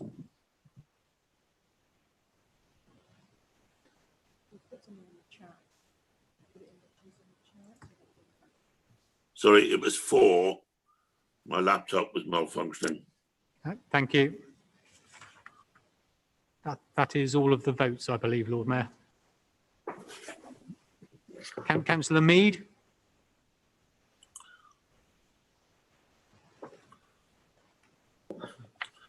The results, as you can see, are on your screen. So that's 31 for, 34 against, and 1 abstention. So the amendment falls.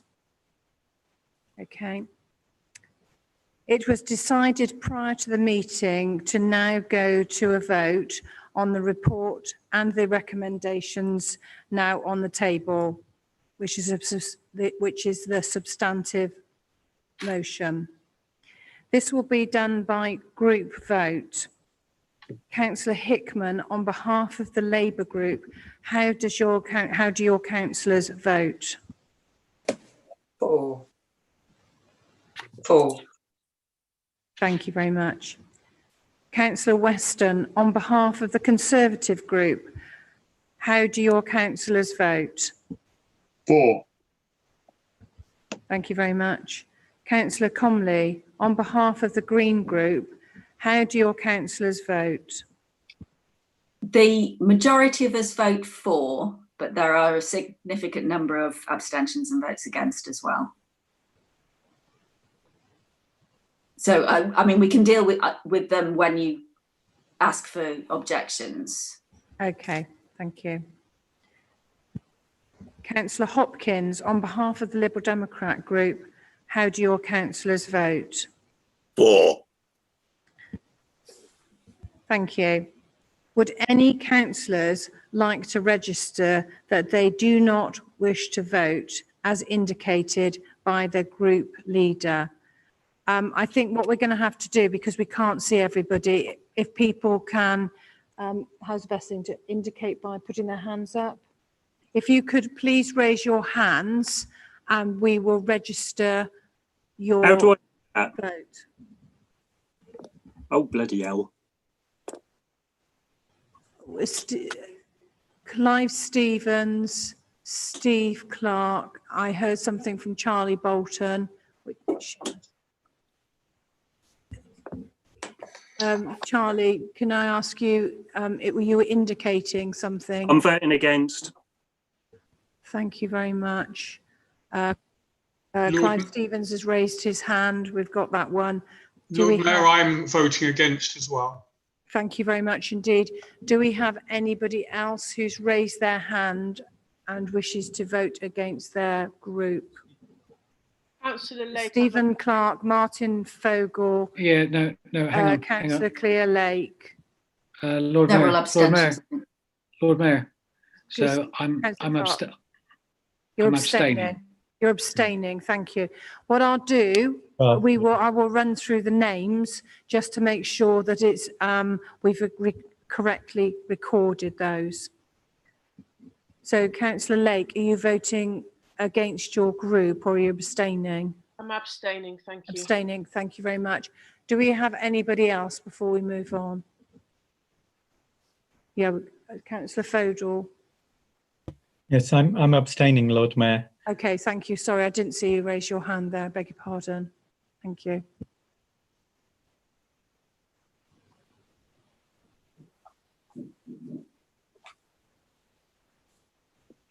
Lord Mayor, hang on, can I just read out for clarity what we understand is that Councillor Clark and Lake are abstaining. Councillor And Bolton. Fodor, my Lord Mayor. Hang on a minute, I haven't got there. Sorry. Councillor Bolton and Stevens are voting against, and Councillor Fogel is abstaining. Is that a correct record? Thank you very much indeed. Okay, that means that the substantive motion is passed. So the paper is passed by all the councillors. That concludes agenda item 8. Thank you very much indeed. Before we take a short adjournment, we would like to show the video in full that we showed a clip of at the beginning, following which there will be an adjournment of 10 minutes and a comfort break. Members should return to the meeting after 10 minutes in order so that we can start promptly. And the video is for 7 minutes, 10 seconds, just to be, just to let you know. Thank you very much indeed.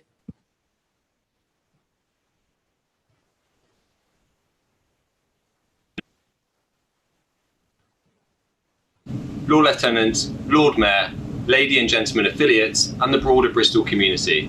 On behalf of Captain Darren Houston and the ship's company, hello and greetings from HMS Prince of Wales, your affiliated Royal Navy warship.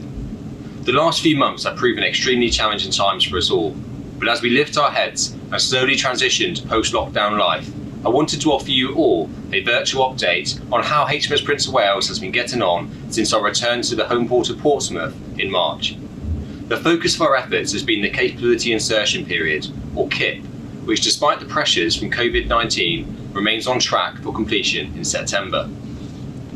The aim of the KIP is to ensure that we are fully operationally capable for our deck trials in the USA next year, including key projects such as installing the Phalanx close-in weapon system, increasing the capacity of the Junior Ace galley, and finalising the flight deck ready for the F-35 Joint Strike Fighter. Alongside the KIP, we've also been supporting the national COVID-19 effort through providing personnel and key equipment in high readiness teams. But that's enough from me. Let me introduce the Prince of Wales team to tell you more. My name's Gary Nicholson, I'm the Executive One Officer. I just want to give you a little update on what the Exec have been doing in the last few months. So we've been looking after all the people on board through COVID-19. We set up a management cell to look after our men and women. I think that's been really successful. We've also really helped out with the trainees who have been between courses So those guys that have done 10 weeks at Raleigh and then come onto the ship for a little bit of a taste of life at sea, and then give them a little introduction for a week, and then they've been sent back to do the relevant courses. We're also just gearing up now, so we're preparing for what happens next. So we're due.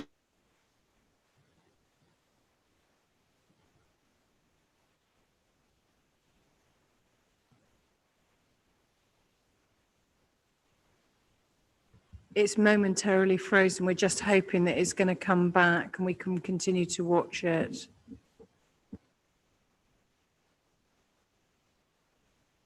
To go to sea in September. Is to provide mobile testing units throughout the southeast region of the UK from the 29th of June, and our training has been delivered by the Army in order that we can effectively support them in taking over this tasking. The aim of the training is to get all of our nominated personnel up to a highly trained standard so that we can deliver an effective output to the civilian community.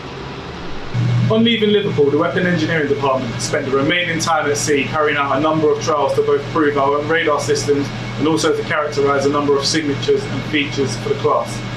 Since returning to Portsmouth, the main focus has been supporting the ongoing capability insertion period in preparation for the ship's deployment across the Atlantic at the start of next year. During KIP, there have been over 30 major additions and alterations to the dedicated W equipment, such as greater network capability, increased and upgraded modern IT and comms, landing aids for the F-35 jets, and self-protection weapon fits. As part of the deck-free trials program, flying trials are planned to take place in the first quarter of 2021. The support of the WE department in expanding our capabilities has and continues to be vital for this. This has remained a busy period for the logistics department. Despite current global supply chain challenges, the team has continued to provide stores and catering support to facilitate the capability insertion period. As part of that package, our Junior 8 scullery is being improved and expanded.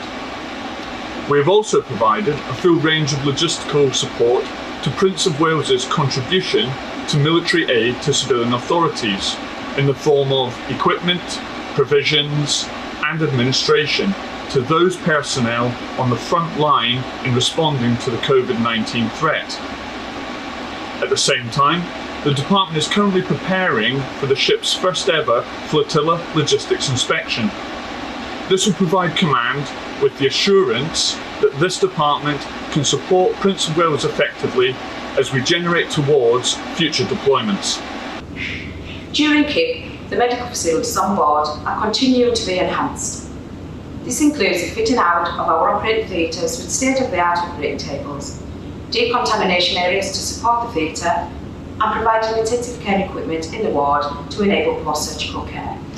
This will allow us to fully realise our Role 2 capability, giving the ship the facility to embark a full surgical team and perform life-saving damage control surgery at sea. As a Role 2 platform, we will not only be able to support the ship, but the wider task group as well. Throughout KIP, the Air Department has made preparations to the flight deck, ready for the embarkation of F-35 aircraft from many nations during extensive deck trials in 2021. A new thermal metallic coating has been applied, allowing the deck to dissipate heat created by landing. Visual aids for pilots are being fitted, such as the Bedford Array and centerline cameras, which facilitate safe landing of aircraft. We also deployed air traffic controllers and aircraft handlers on board HMS Queen Elizabeth to gain vital experience.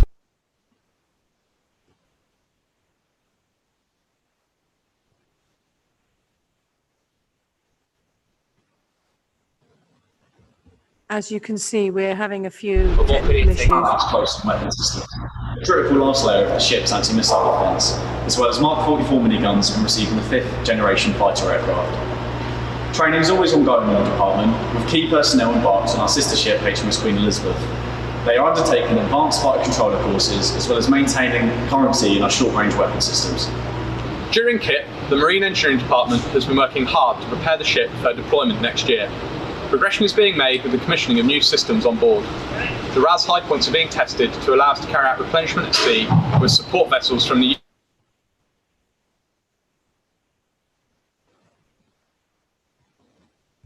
It appears we've got ongoing issues.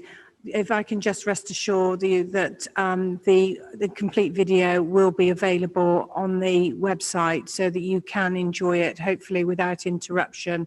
We will now move to a 10-minute break and a 10-minute adjournment. We'll see you back in 10 minutes. Thank you.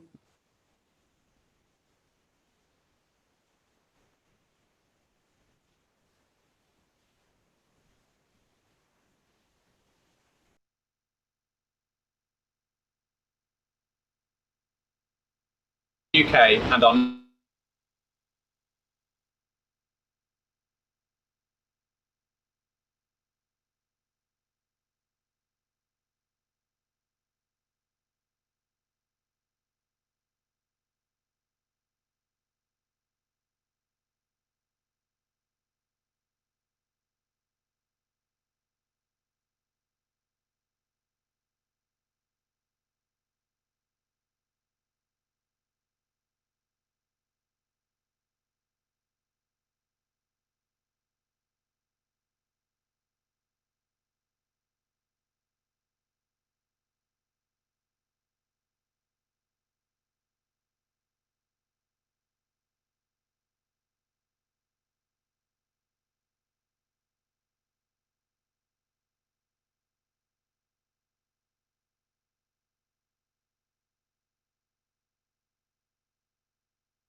Thank you very much and welcome back.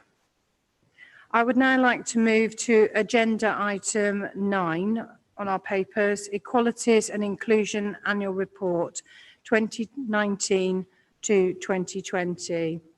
Please may I ask Councillor Asher Craig to move the report. You have 3 minutes. Thank you.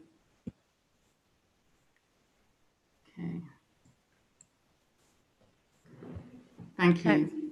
Sorry. Discrimination, and in particular, racism, it's pervasive, persistent, endemic, and structural, and it's very painful.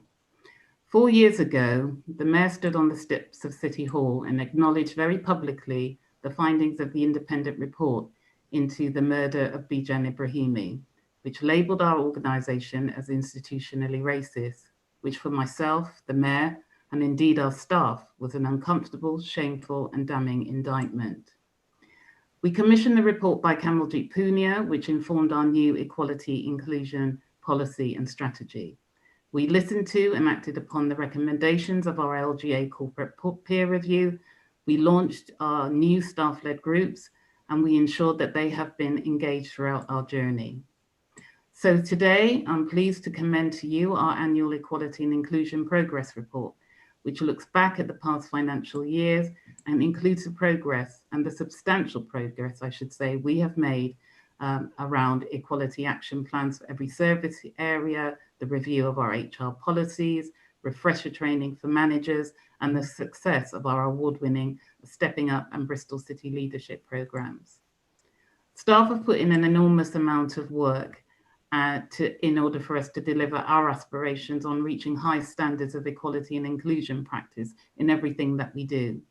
We've worked hard and made good progress over the last year, but there's still so much more to do. This is everyone's business, and it's integral to our values that we show each other respect, treat each other fairly and with dignity and value difference. But being truly inclusive is not just about welcoming different contributions and standing against any discrimination. It also means actively addressing our everyday practices and the systems that inadvertently leads to a lack of opportunity and fairness for specific groups in this city. Our work towards becoming a diverse and inclusive organisation has culminated in new actions and independent recommendations about our practice.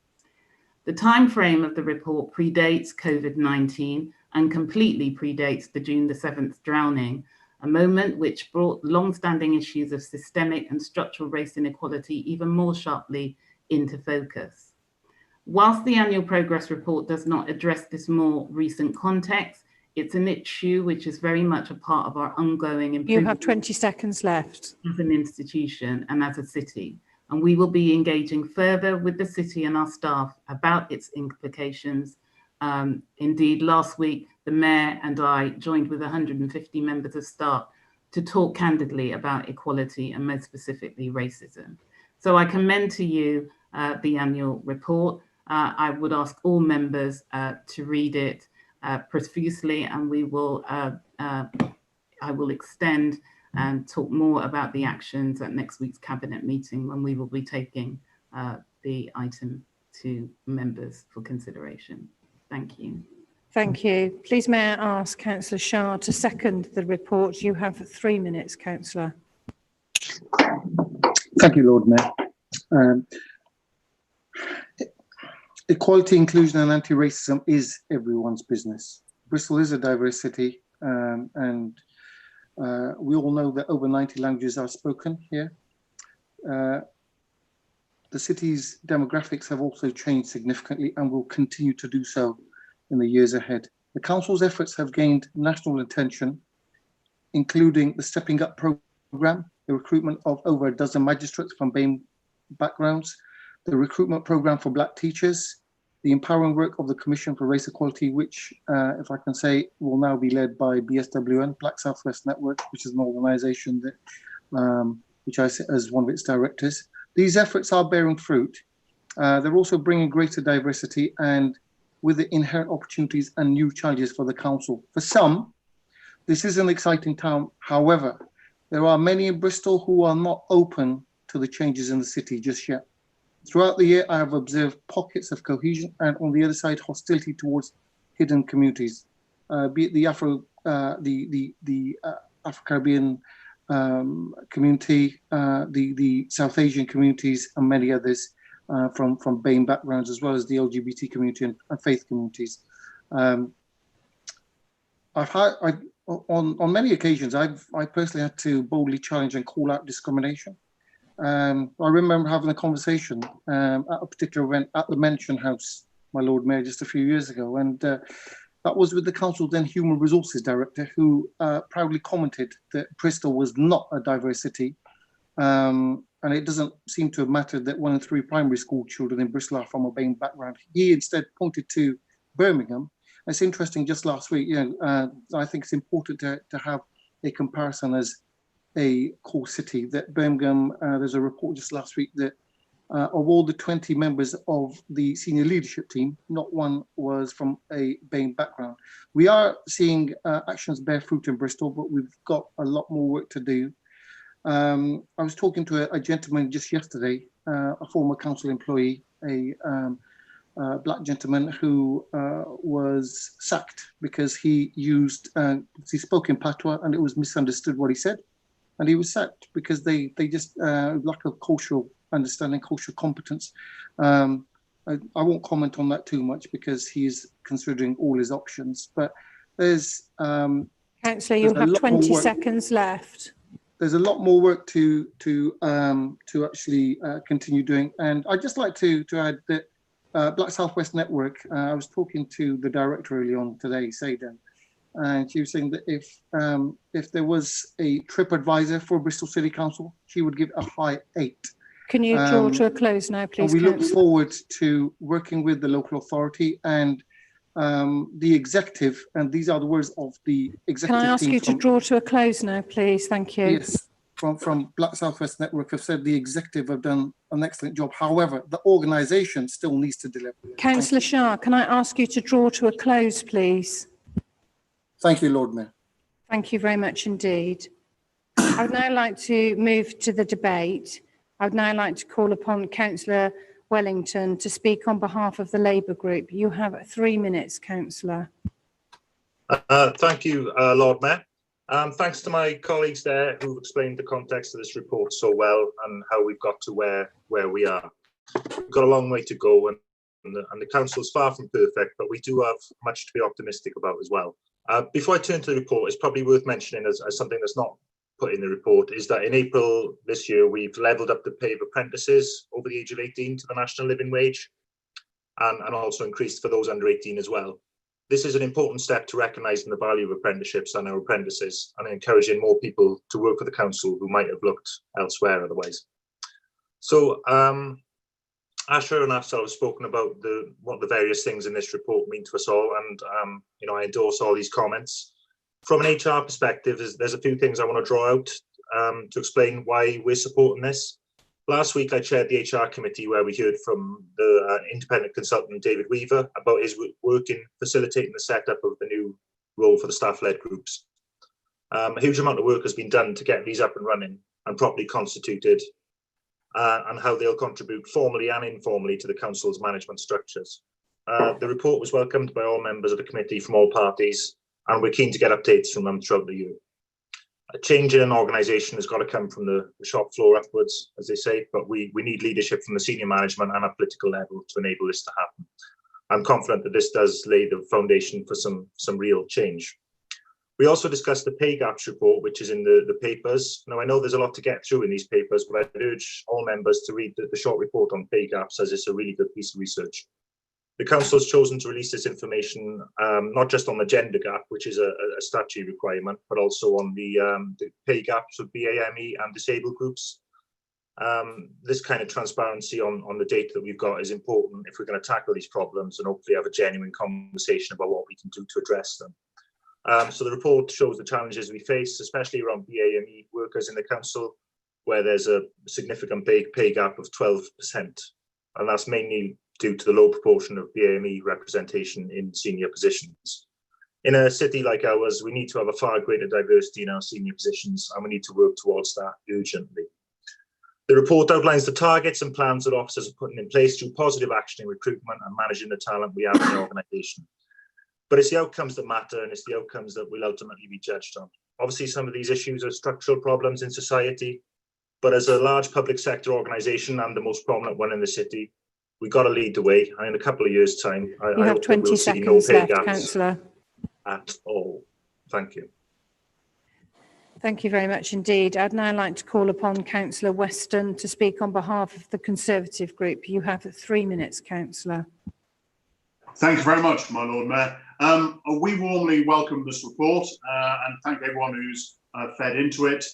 Thank the HR team and everyone else. I think there's an awful lot of good work that's gone into it, particularly as it's already been pulled out, the Stepping Up program, the leadership programs. I'm probably going to mangle pronunciation, but is it Hormar, working with the Somali community? I think that's an excellent idea, reaching out, trying to get into those hidden pockets, as I think Councillor Shah referred to, and to improve representation.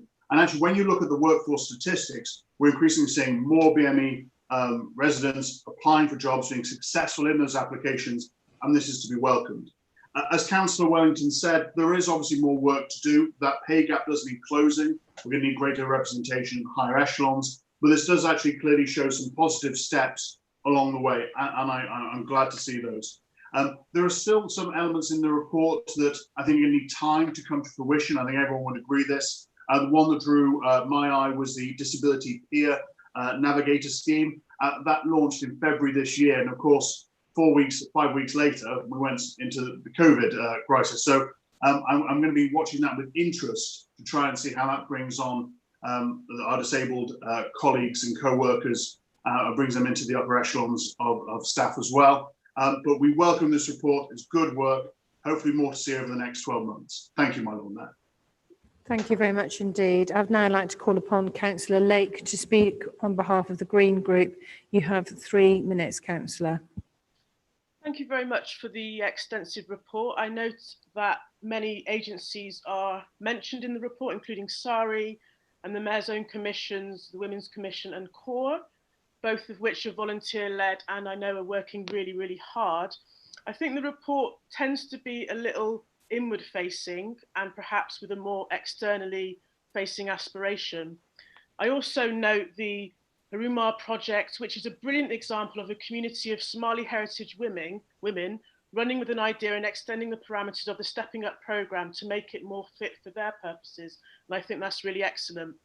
A note on labels, ethnicity and discrimination. I would like to suggest in reference to page 636, working with communities regarding Islamophobia, that as a council we could also work with communities of interest towards a definition and adopt the term Afrophobia, which is a more accurate grasp of a lived experience, not necessarily summed up by the term racism. Talking about labels, the document jumps around with categorizations a bit, in parts referencing Black and minority ethnic, other parts BAME. On page 643, it has the term white minority ethnic. I was wondering if we could get a definition of that and whether we could also get confirmation as to whether white minority ethnic is included in the blanket category BAME with regards to the ethnicity pay gap. It's really great that the council has decided to publish the ethnicity pay gap without legally needing to. I really welcome that, but I do feel we need a more detailed breakdown of the findings there. It's extremely important to reiterate that class needs to be an indicator, as nothing really mentions communities of white citizens enduring deprivation who also suffer health and opportunity inequalities, as referenced in the motion coming a little later from Councillor Pickersgill. It would be good to consult that demographic on how they would wish to be labelled, if they must be labelled, and also ensure that they and their experience is centred. Last but genuinely no means least, I'm very concerned to read that disabled employees are overrepresented in grievances and disciplinaries, and think that this needs much more investigation, the outcome of which I would like to be informed of. Thank you for the report. Thank you very much indeed. I'd now like to call upon Councillor Khan to speak on behalf of the Lib Dem group. You have 3 minutes, Councillor. Thank you, my Lord Mayor. Without a strong commitment to equality, diversity, and inclusion, you cannot build a society which is just and equal. My sincere thanks to the staff and all those who were involved in this report. And I also just very briefly would like to take this opportunity to thank and my heartfelt sympathy to the George Floyd family, who was a household talk, and we have seen as a result what happened across the capitals and towns in our world, including here in Britain. So, and a heartfelt sympathy for his daughter, Gianna, and his family. My Lord Mayor, we have seen how a few days ago, British sprinter Bianca Williams and her family was stopped and finally they were released. And it's unfortunate that these things happening in our city and our country even today, and will happen, no doubt. But I hope that we as a city and our constabulary has learned few things from these things that happening across the globe. And what I would like to say is that I would like to also remember all those who had given their life to the death trap called racism. And this is something that we all know and we all agree. And, you know, undoubtedly what happened after, following the George Floyd death, we all know what's happened. And the effect came into Bristol as well. And we have seen how Bristol affected. And I mean, that is something that I hope administration here at Bristol City Council and all the councillors will take this seriously, because I have seen some negligence in relation to that. However, talking about this specific documents is, I'm very pleased to see that the, you know, and also just before I mention this, I come to this policy, I'm very happy to see the police chiefs across the country, how they reacted to the, you know, the incidents in America. I know we have long way to go. And one of the most important part is that we are talking about it. You have 20 seconds left. Thank you. Thank you, my Lord Mayor. Age, disability, ethnicity, race, gender, religion, everything is a vital component of this report. And what I would like to say is in very conclusion, rather than expanding my speech, I would like to say without an experience of racism except as perpetrators, racism is constantly underplayed by institutions, governments, media, corporations who have vested interest in denying the extent. And if you can draw to a close now, please. Thank you very much. With that, what I would like to say, my Lord Mayor, that I and my group. Can you draw to a close now, please? Thank you very much. This report. Thank you. Thank you very much indeed. The recommendations are set out within the report and will now be shared on the screen. Can I take it as agreed? Are there any votes against? I will wait just to make sure. Okay, thank you. Okay, thank you. I think everybody is in agreement. Thank you very much. That concludes agenda item 9 on our paper.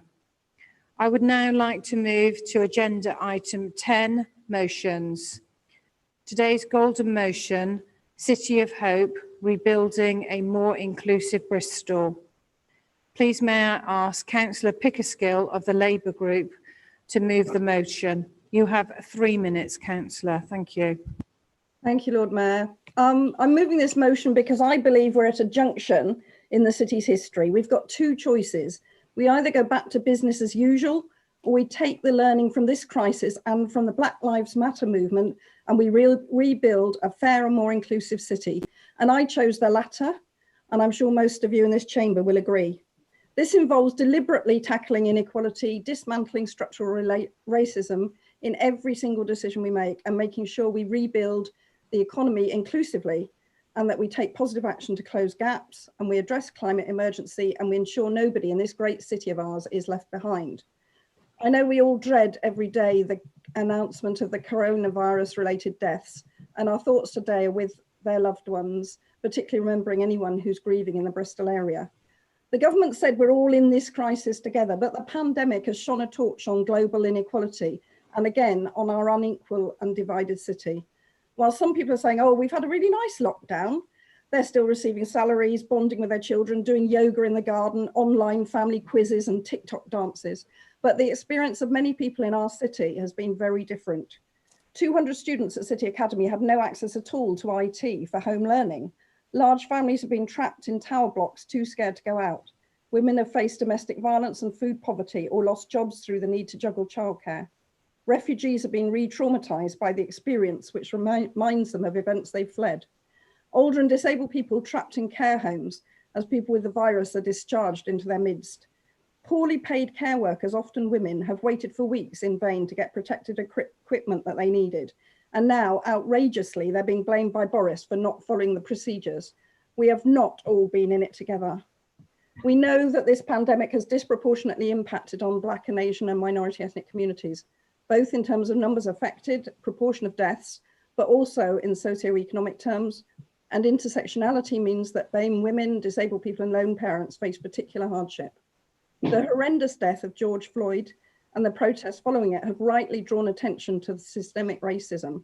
The removal of the statue has presented Bristol with an opportunity to re-examine its history and discriminatory structures. And for us individually, to meet the challenge presented to us, it's not enough to just try not to be racist. We have to be proactively anti-racist.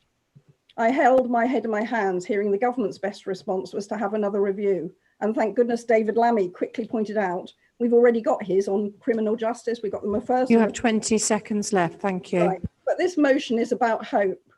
This motion is about hope. And under the inspirational leadership of Marvin, the council's risen to the challenge, and we salute our workers and thank our staff. The good work that's been done to improve air quality, to the leadership of young people, Black and white people protesting together, people offering support to communities and neighbourhoods must not be lost. We need to rebuild, taking this learning forward to become a city of hope, not return to business as usual. We need to make sure that nobody is left behind, and we have a relentless focus on dismantling structural inequality to make sure that our recovery benefits. Can you draw to a close now, please? Thank you. Thank you. Thank you very much indeed. I'd please like to ask Councillor Craig Cheney to second the motion. You have 3 minutes, Councillor. Thank you. Thank you, my Lord Mayor. We know that Bristol has a reputation as a thriving, vibrant and exciting city. It's become a place that has a great stickiness for students, many of whom stay with us after completing their studies. It's become a place people relocate to when they want to live in a city but be surrounded by countryside whilst only being an hour from London. We know it's economically successful, being the only city outside London with a positive net contribution to the Exchequer. We're known for our fintech hubs, our great universities, our amazing culture sector, art galleries, clubs, bars, theatres, visitor attractions. We regularly receive accolades about being the best city in England to visit. In fact, I recently met with a delegation of representatives from Bilbao who'd come all this way just to see what it was that made us such an attractive city for people to move to and live in. But what we also know is that in some parts of Bristol, life expectancy is 10 years lower than in other parts. We know that we have many areas in the top 10% most deprived in the country. We know that only 17.5% of children in South Bristol go on to higher education, less than half the UK national average. We know 19.7% of all Bristol's children live in low-income families. Our housing affordability ratio is over 9% for average house prices to average earning, the only core city higher than the 7.9% national average. As a kid that grew up in a council estate on the fringe of the city, I know well what all of this actually means on the ground. I know what it is like to have felt that and have lived that every day, and many of my school friends and family and my residents continue to experience these unfair and unequal opportunities, poorer health outcomes and generally reduced chances. These stories are always missed when we talk about Bristol's successes. The global health crisis is rapidly deteriorating into a massive economic crisis. 600,000 jobs in the UK were cut between March and May 2020. In March, the universal credit claimant count in Bristol increased by 46% in 1 month, with especially large increases for young people, 81% increase, and for people over 50, 71% increase. Whilst the furlough scheme has given many employers breathing space, many experts see this as masking a significant problem ahead. As we move towards autumn, Britain could be heading back towards the unemployment rate seen in the first half of the 1980s, with all the misery that involves. The University of Essex study predicts that the lockdown could cost us 6.5 million jobs, with many people facing unemployment, lower pay, less hours, and all the attendant difficulties that those things bring. Many of the impacts of the pandemic are unavoidable. What we build back to will likely be incredibly different to anything we have known to date. Many more working from home, changes in our connectivity, both digitally and public transport, and new ways of working for many. I rise to second this motion today, clear in my mind that the old ways will not deliver and that we should use every channel we have to drive a more You have inclusive... 20 seconds left, thank you. ...to drive a more inclusive, greener and fairer city, a city with the sustainable development goals at its heart of its vision of the future, a city of hope and aspiration where everyone can share in its success. Thank you very much indeed. There has been a joint amendment from the Liberal Democrat group and the Green group. The amendment has been published on the website prior to this meeting.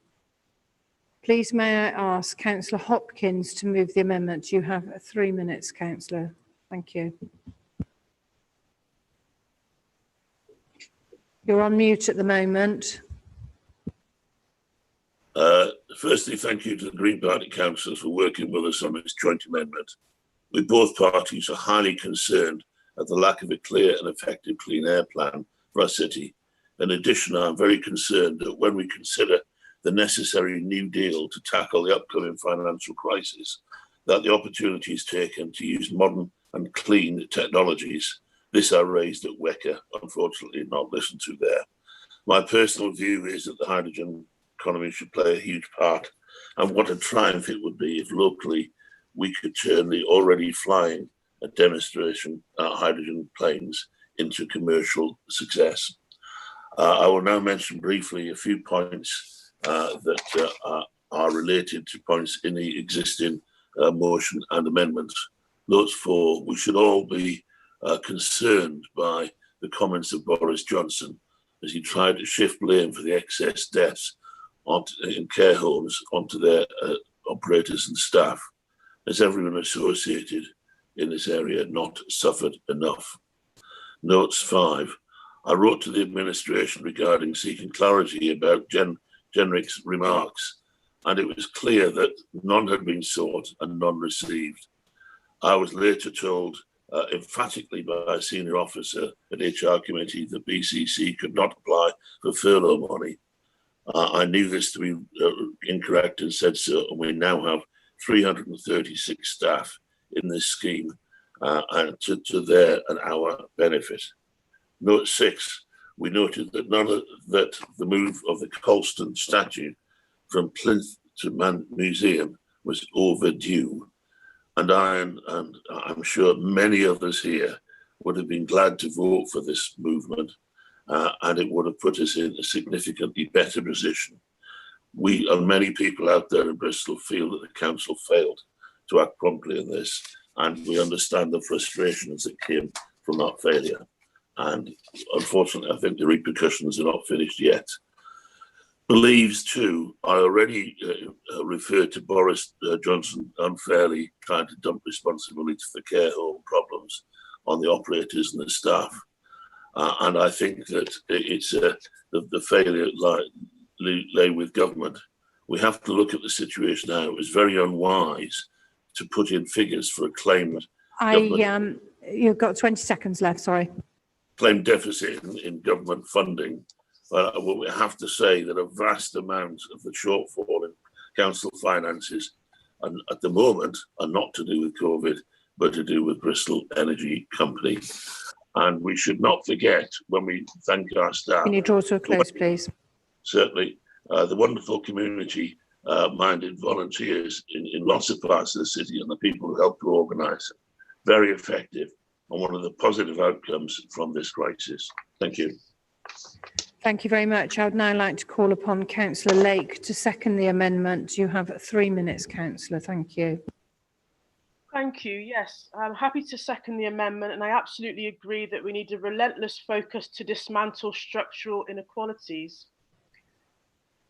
It's a very, very good motion and very worthwhile, and seeks to cover the gambit of serious, long-standing issues in Bristol regarding inequalities, and which have been further spotlit by the international attention afforded to our international city of late. We think it's a great idea to adopt the UN Sustainable Development Goals, and of course we support these, but we just want there to be very clear, measurable and tangible actions relating to these. These strong words that these goals conjure up and express need to be followed by real action, and that's what this amendment is designed to do. For example, supporting Black cultural institutions in Bristol and pushing the education, the One Bristol curriculum to all schools, which includes private, fee-paying, independent schools, as well as setting a tougher target for clean air in Bristol. Taking inequality seriously means doing something to make it better, making those goals very obvious and very actionable. But yeah, very good motion, and I'm very happy to second the amendment.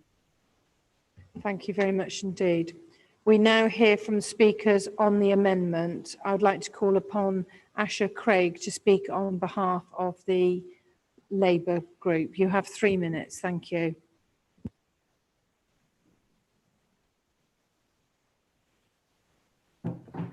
Sorry. You're looking slightly surprised. Have I called you? No, I'm not. I'm incorrectly? trying to get trying to get something up on the screens. Thank you. Okay. So I was shocked that the Lib Dems have put their name to this amendment, which calls for the removal of Colston's statue, overdue. Their former cabinet member, Councillor Wright, wrote in 2017 that renaming the Colston Hall or anything named after other slave traders would be misguided. He added that removing the statue would be Philistinism. It is a testament to their attempts to say one thing, do another, and rewrite history. The Green Party, in partnering with the Lib Dems, are enabling this whitewashing, using the language of progressive politics as a fig leaf for their own record. After all, it's very rich indeed for the party which started austerity with the Tories to preach to the party defending Bristol from it. They are eulogising about funding pressures on the council and the challenges which organisations in the Black community face. But let's not forget that one of their most prominent aldermen, who is now a consort to the Lord Mayor and candidate for next year's election, was David Cameron's local government minister, the very same minister who didn't want to disrupt the work of civil servants by tackling the safety in the years before the Grenfell Tower fire. During Member Forum, Marvin elaborated on our work to tackle institutional racism and empower communities across Bristol. He also set out the procedural issues with this amendment in terms of its funding ideas. BSWM have been working on the recovery of the voluntary sector for the whole sector, and I'm in constant dialogue with their work and the work that they are doing with the Black organisations mentioned in the motion, known as the Super Six. This motion is not the way to support these groups. Conversations are already being had with funders about the needs to support BME organisations, but work still is ongoing, and at the appropriate juncture, that support will be forthcoming. Turning quickly to air quality, we won't take any lectures from any of these two parties. You both back a CASD, which is disproportionately hits an additional 5,500 working families, a new tax on the poor when we're facing the deepest economic contraction on record. Our clean air zone proposals are among the most radical in the country, bringing legal compliance forward from 2025 to 2020. You have 20 seconds left, Councillor. Claim we have no concrete plan is a nonsense. The UK's largest fleet of biogas buses are already on our streets, producing up to 95% less pollution with more buses on the way. We hope further ambitious work, building on what Bristol 24/7 called the most ambitious improvements in the city to walking and cycling. Can you draw to a close now, please? Thank you. So you won't be surprised that the amended motion is not credible, and therefore we do not support it. Thank you. Councillor Pickerskill, would you like to respond to... I beg your pardon. Councillor Weston, would you like to speak on behalf of the Conservative group? I beg your pardon. Sorry, you have 3 minutes.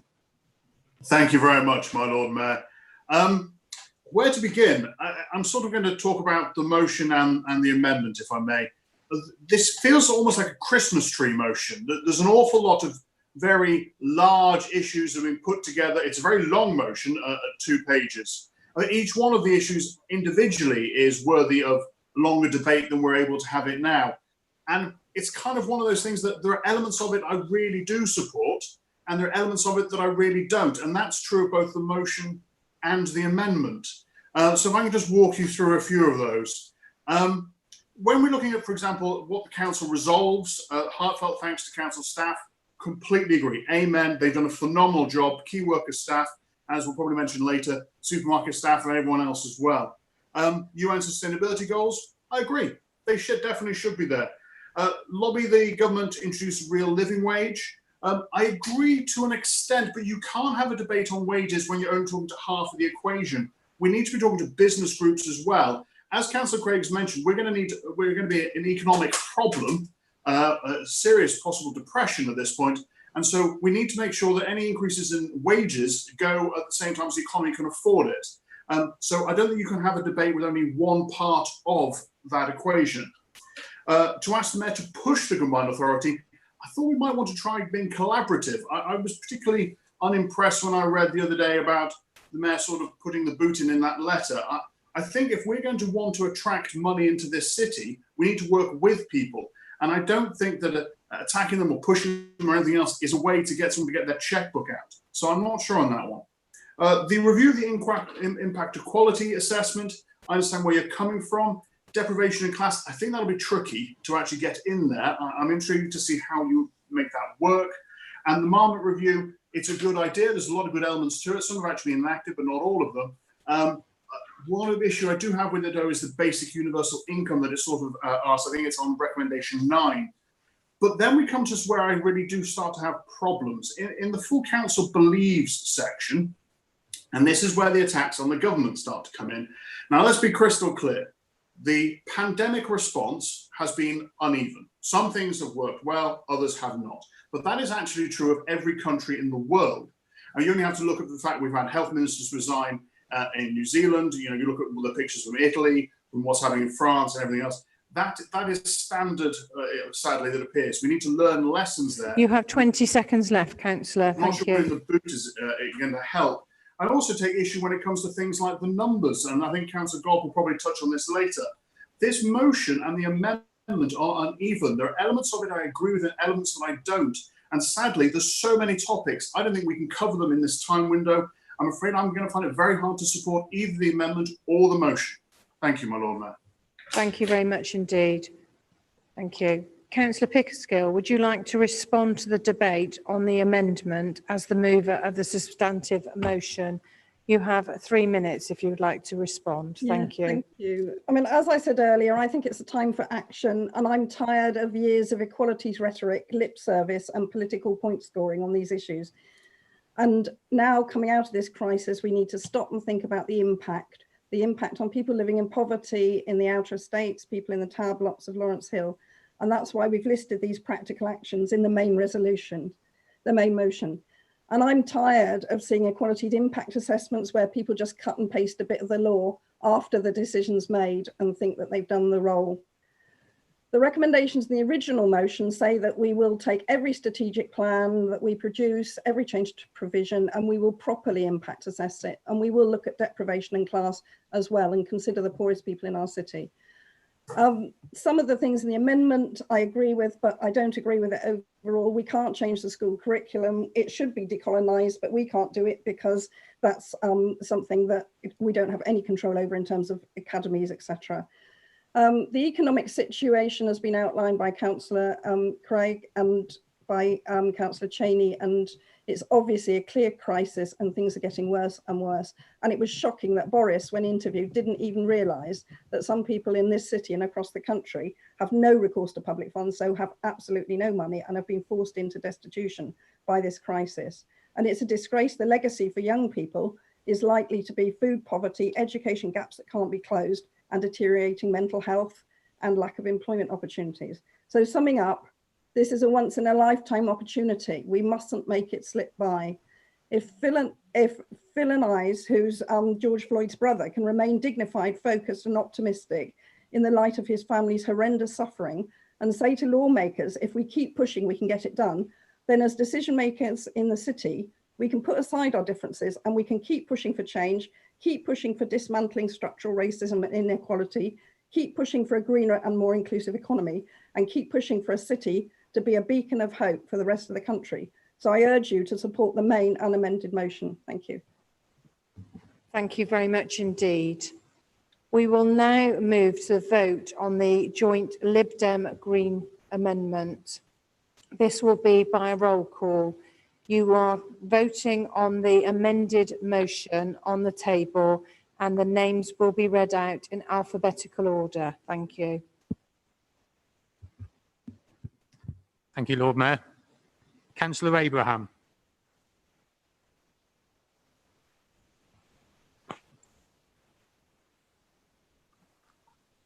Councillor Abraham.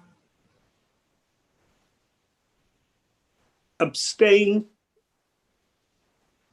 Councillor Don Alexander. Against. Councillor Leslie Alexander. Abstain. Councillor Beach. Against. Councillor Bowden Jones. Against. Councillor Bradshaw. Against. Councillor Brain.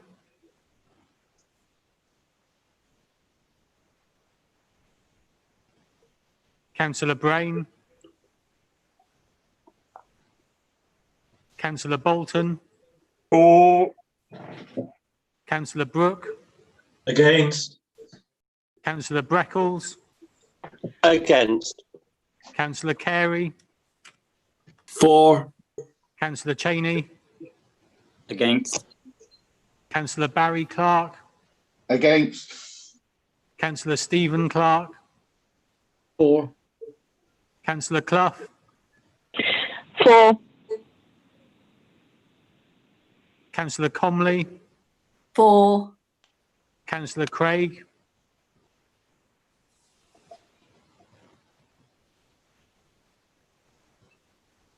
Against.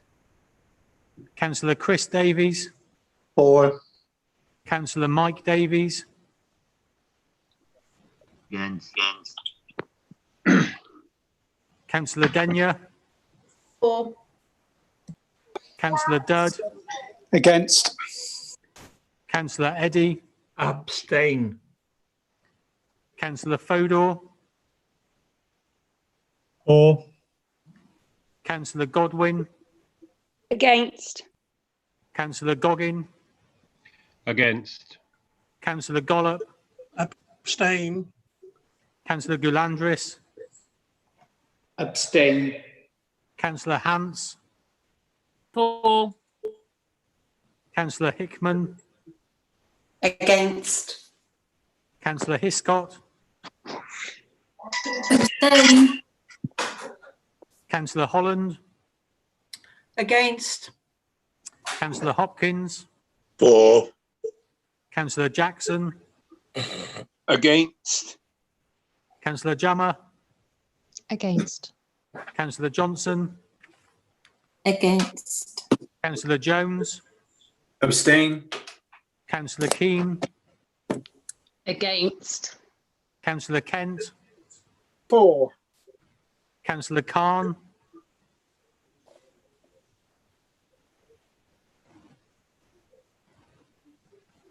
Councillor Khan.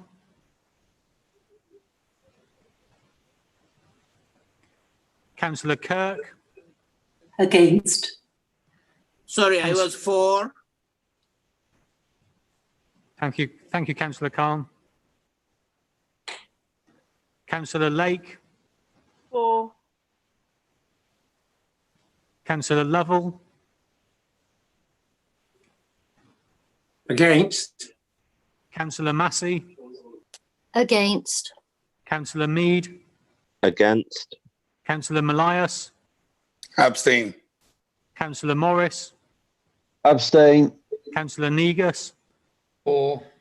Councillor O'Rourke. For. Councillor Pearce. Against.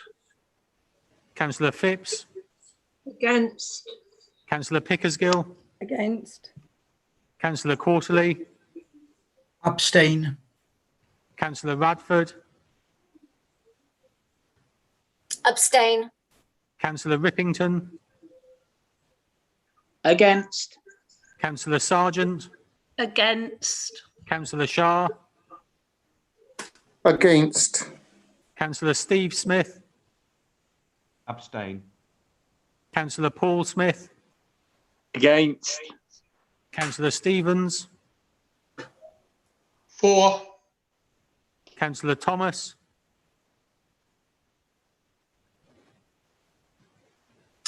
For. Councillor Threlfall. Against. Councillor Tinknell. Against. Councillor Wellington. Against. Councillor Weston. Abstain. Councillor Whittle. Against. Councillor Windows. Abstain. Councillor Wright.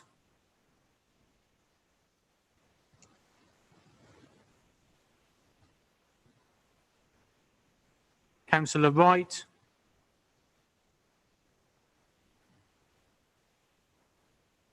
Mayor Rees. Against. Councillor Brain.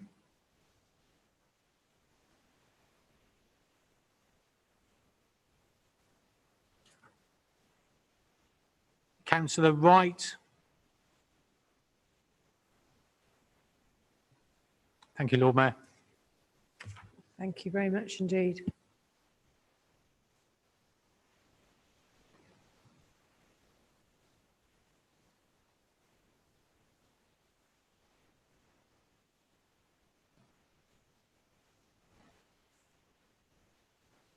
Bear with us a couple of seconds, technical difficulties.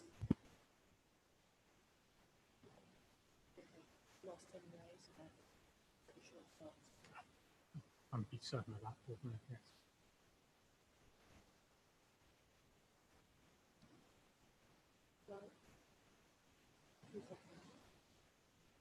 Sorry about this, ladies and gentlemen, a slight technical problem, and then we can move on. Thank you.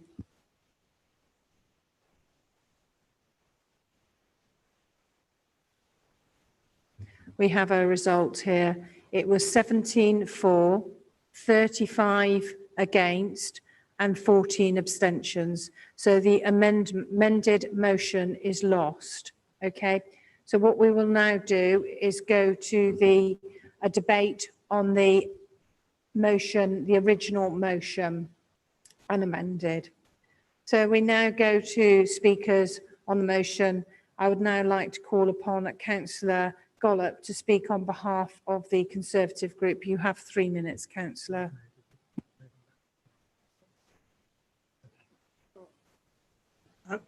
Thank you, my Lord Mayor. This is a difficult motion. There is so much in it that I think every member of council can agree with and endorse. But I have to say, from the point of view of a Conservative councillor, there are also things in it that are impossible to agree with. I sit here and listen to Councillor Pickersgill eloquently put the case, and if almost every word that had been spoken, both in the opening speech and in the summing up on the amendment, had been in the motion, it might have been very different. But I do find myself looking at this and saying, however we look at the government's handling of the COVID crisis, we have to recognise that they and the civil servants who've been providing the support have been trying to do the best they could. We're looking to them for financial support. And what do? We lay into them and tell them they're rubbish. Now, I don't find that a constructive way of engaging. But what's even worse is that the figures behind this motion are not correct. The figure that's quoted as the shortfall in funding, which this paper refers to as £80 million, is not the figure that is the shortfall in the paper that's going to Cabinet in a week's time.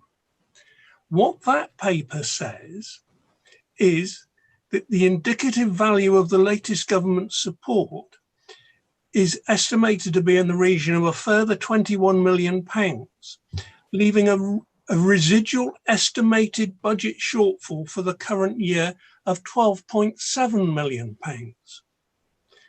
subject as a result of COVID-19. And the Cabinet paper then goes on to actually show how that 12.7 million will be met from existing funds. Now, that's not a reason to not ask the government to give us more, but it is a reason to make a submission of a motion of this nature to full council to actually be correct and reflect the true financial situation, rather than criticise the government with information that is totally, utterly incorrect. And there are people within the administration who knew those figures and could have corrected that amendment before it was submitted. Now, you have 20 seconds left. Thank you. To be honest, my Lord Mayor, on that basis, I would be voting against this motion. But I have to say there are so many fundamental issues here that I could not conceivably do that. But we cannot support something that is factually incorrect and critical of a government that has been supportive of local authorities and ensuring that we receive adequate funding. So I and my group will be abstaining on this motion. Thank you, Lord Mayor. Thank you very much indeed. I'm sorry to do it at this time, but we are running short of time. I was under the impression we had a few more minutes. Can I ask whips and leaders if they would like to, we've got a couple of minutes left, literally, if you would like to extend the meeting. I propose another 10 to 15 minutes. Can I ask if anybody would like to extend the meeting? Happy to do that. Agreed. Happy to do that. Okay. At the risk of angering my group, I think we can take 10 minutes to 15. That's fine. Sorry, everyone. Well, we'll go for a maximum of 15 minutes then, and hopefully we can get through the business in that time. Thank you. I'd now like to return to the motion. I'd now like to call upon Councillor Comley to speak on behalf of the Green Group. You have 3 minutes. Thank you. Thank you, Lord Mayor. I'd like to thank Councillor Pickersgill for bringing forward this motion. It is hard to do justice to the scale of the challenge we face through COVID-19 as individuals, as a city, as a country, as a world. It's hard to encompass the tragedy of those tens of thousands of deaths, knowing that each death is a tragedy in itself to the family and friends who are left grieving, and left grieving alone without being able to come together and comfort one another as we would wish to do. I'm sure that many of us in this meeting will have lost someone important to us at this time and will know exactly how hard that is. But it is important to acknowledge that some in our city have been hit by this crisis harder than others. The multiple intersecting fault lines of inequality, of poverty, of sex, of disability, of race do not disappear in a crisis, they're accentuated. We have seen the differences between those who can work from home and those who have to be out on the front line. We have seen the differences between those who've reached adulthood in good health and those who deal daily with illness as a legacy of childhood deprivation. We have seen the differences between those children who have been able to adapt to study at home because home is safe, comfortable, well-equipped, and those who risk being left behind unless there is a determined and concerted effort from all of us to ensure they are not. Throughout this crisis, we've seen the remarkable way that council officers, along with NHS staff, care staff, and other key workers, have risen to the challenge in front of them. And I would like to add my thanks to those expressed in the motion.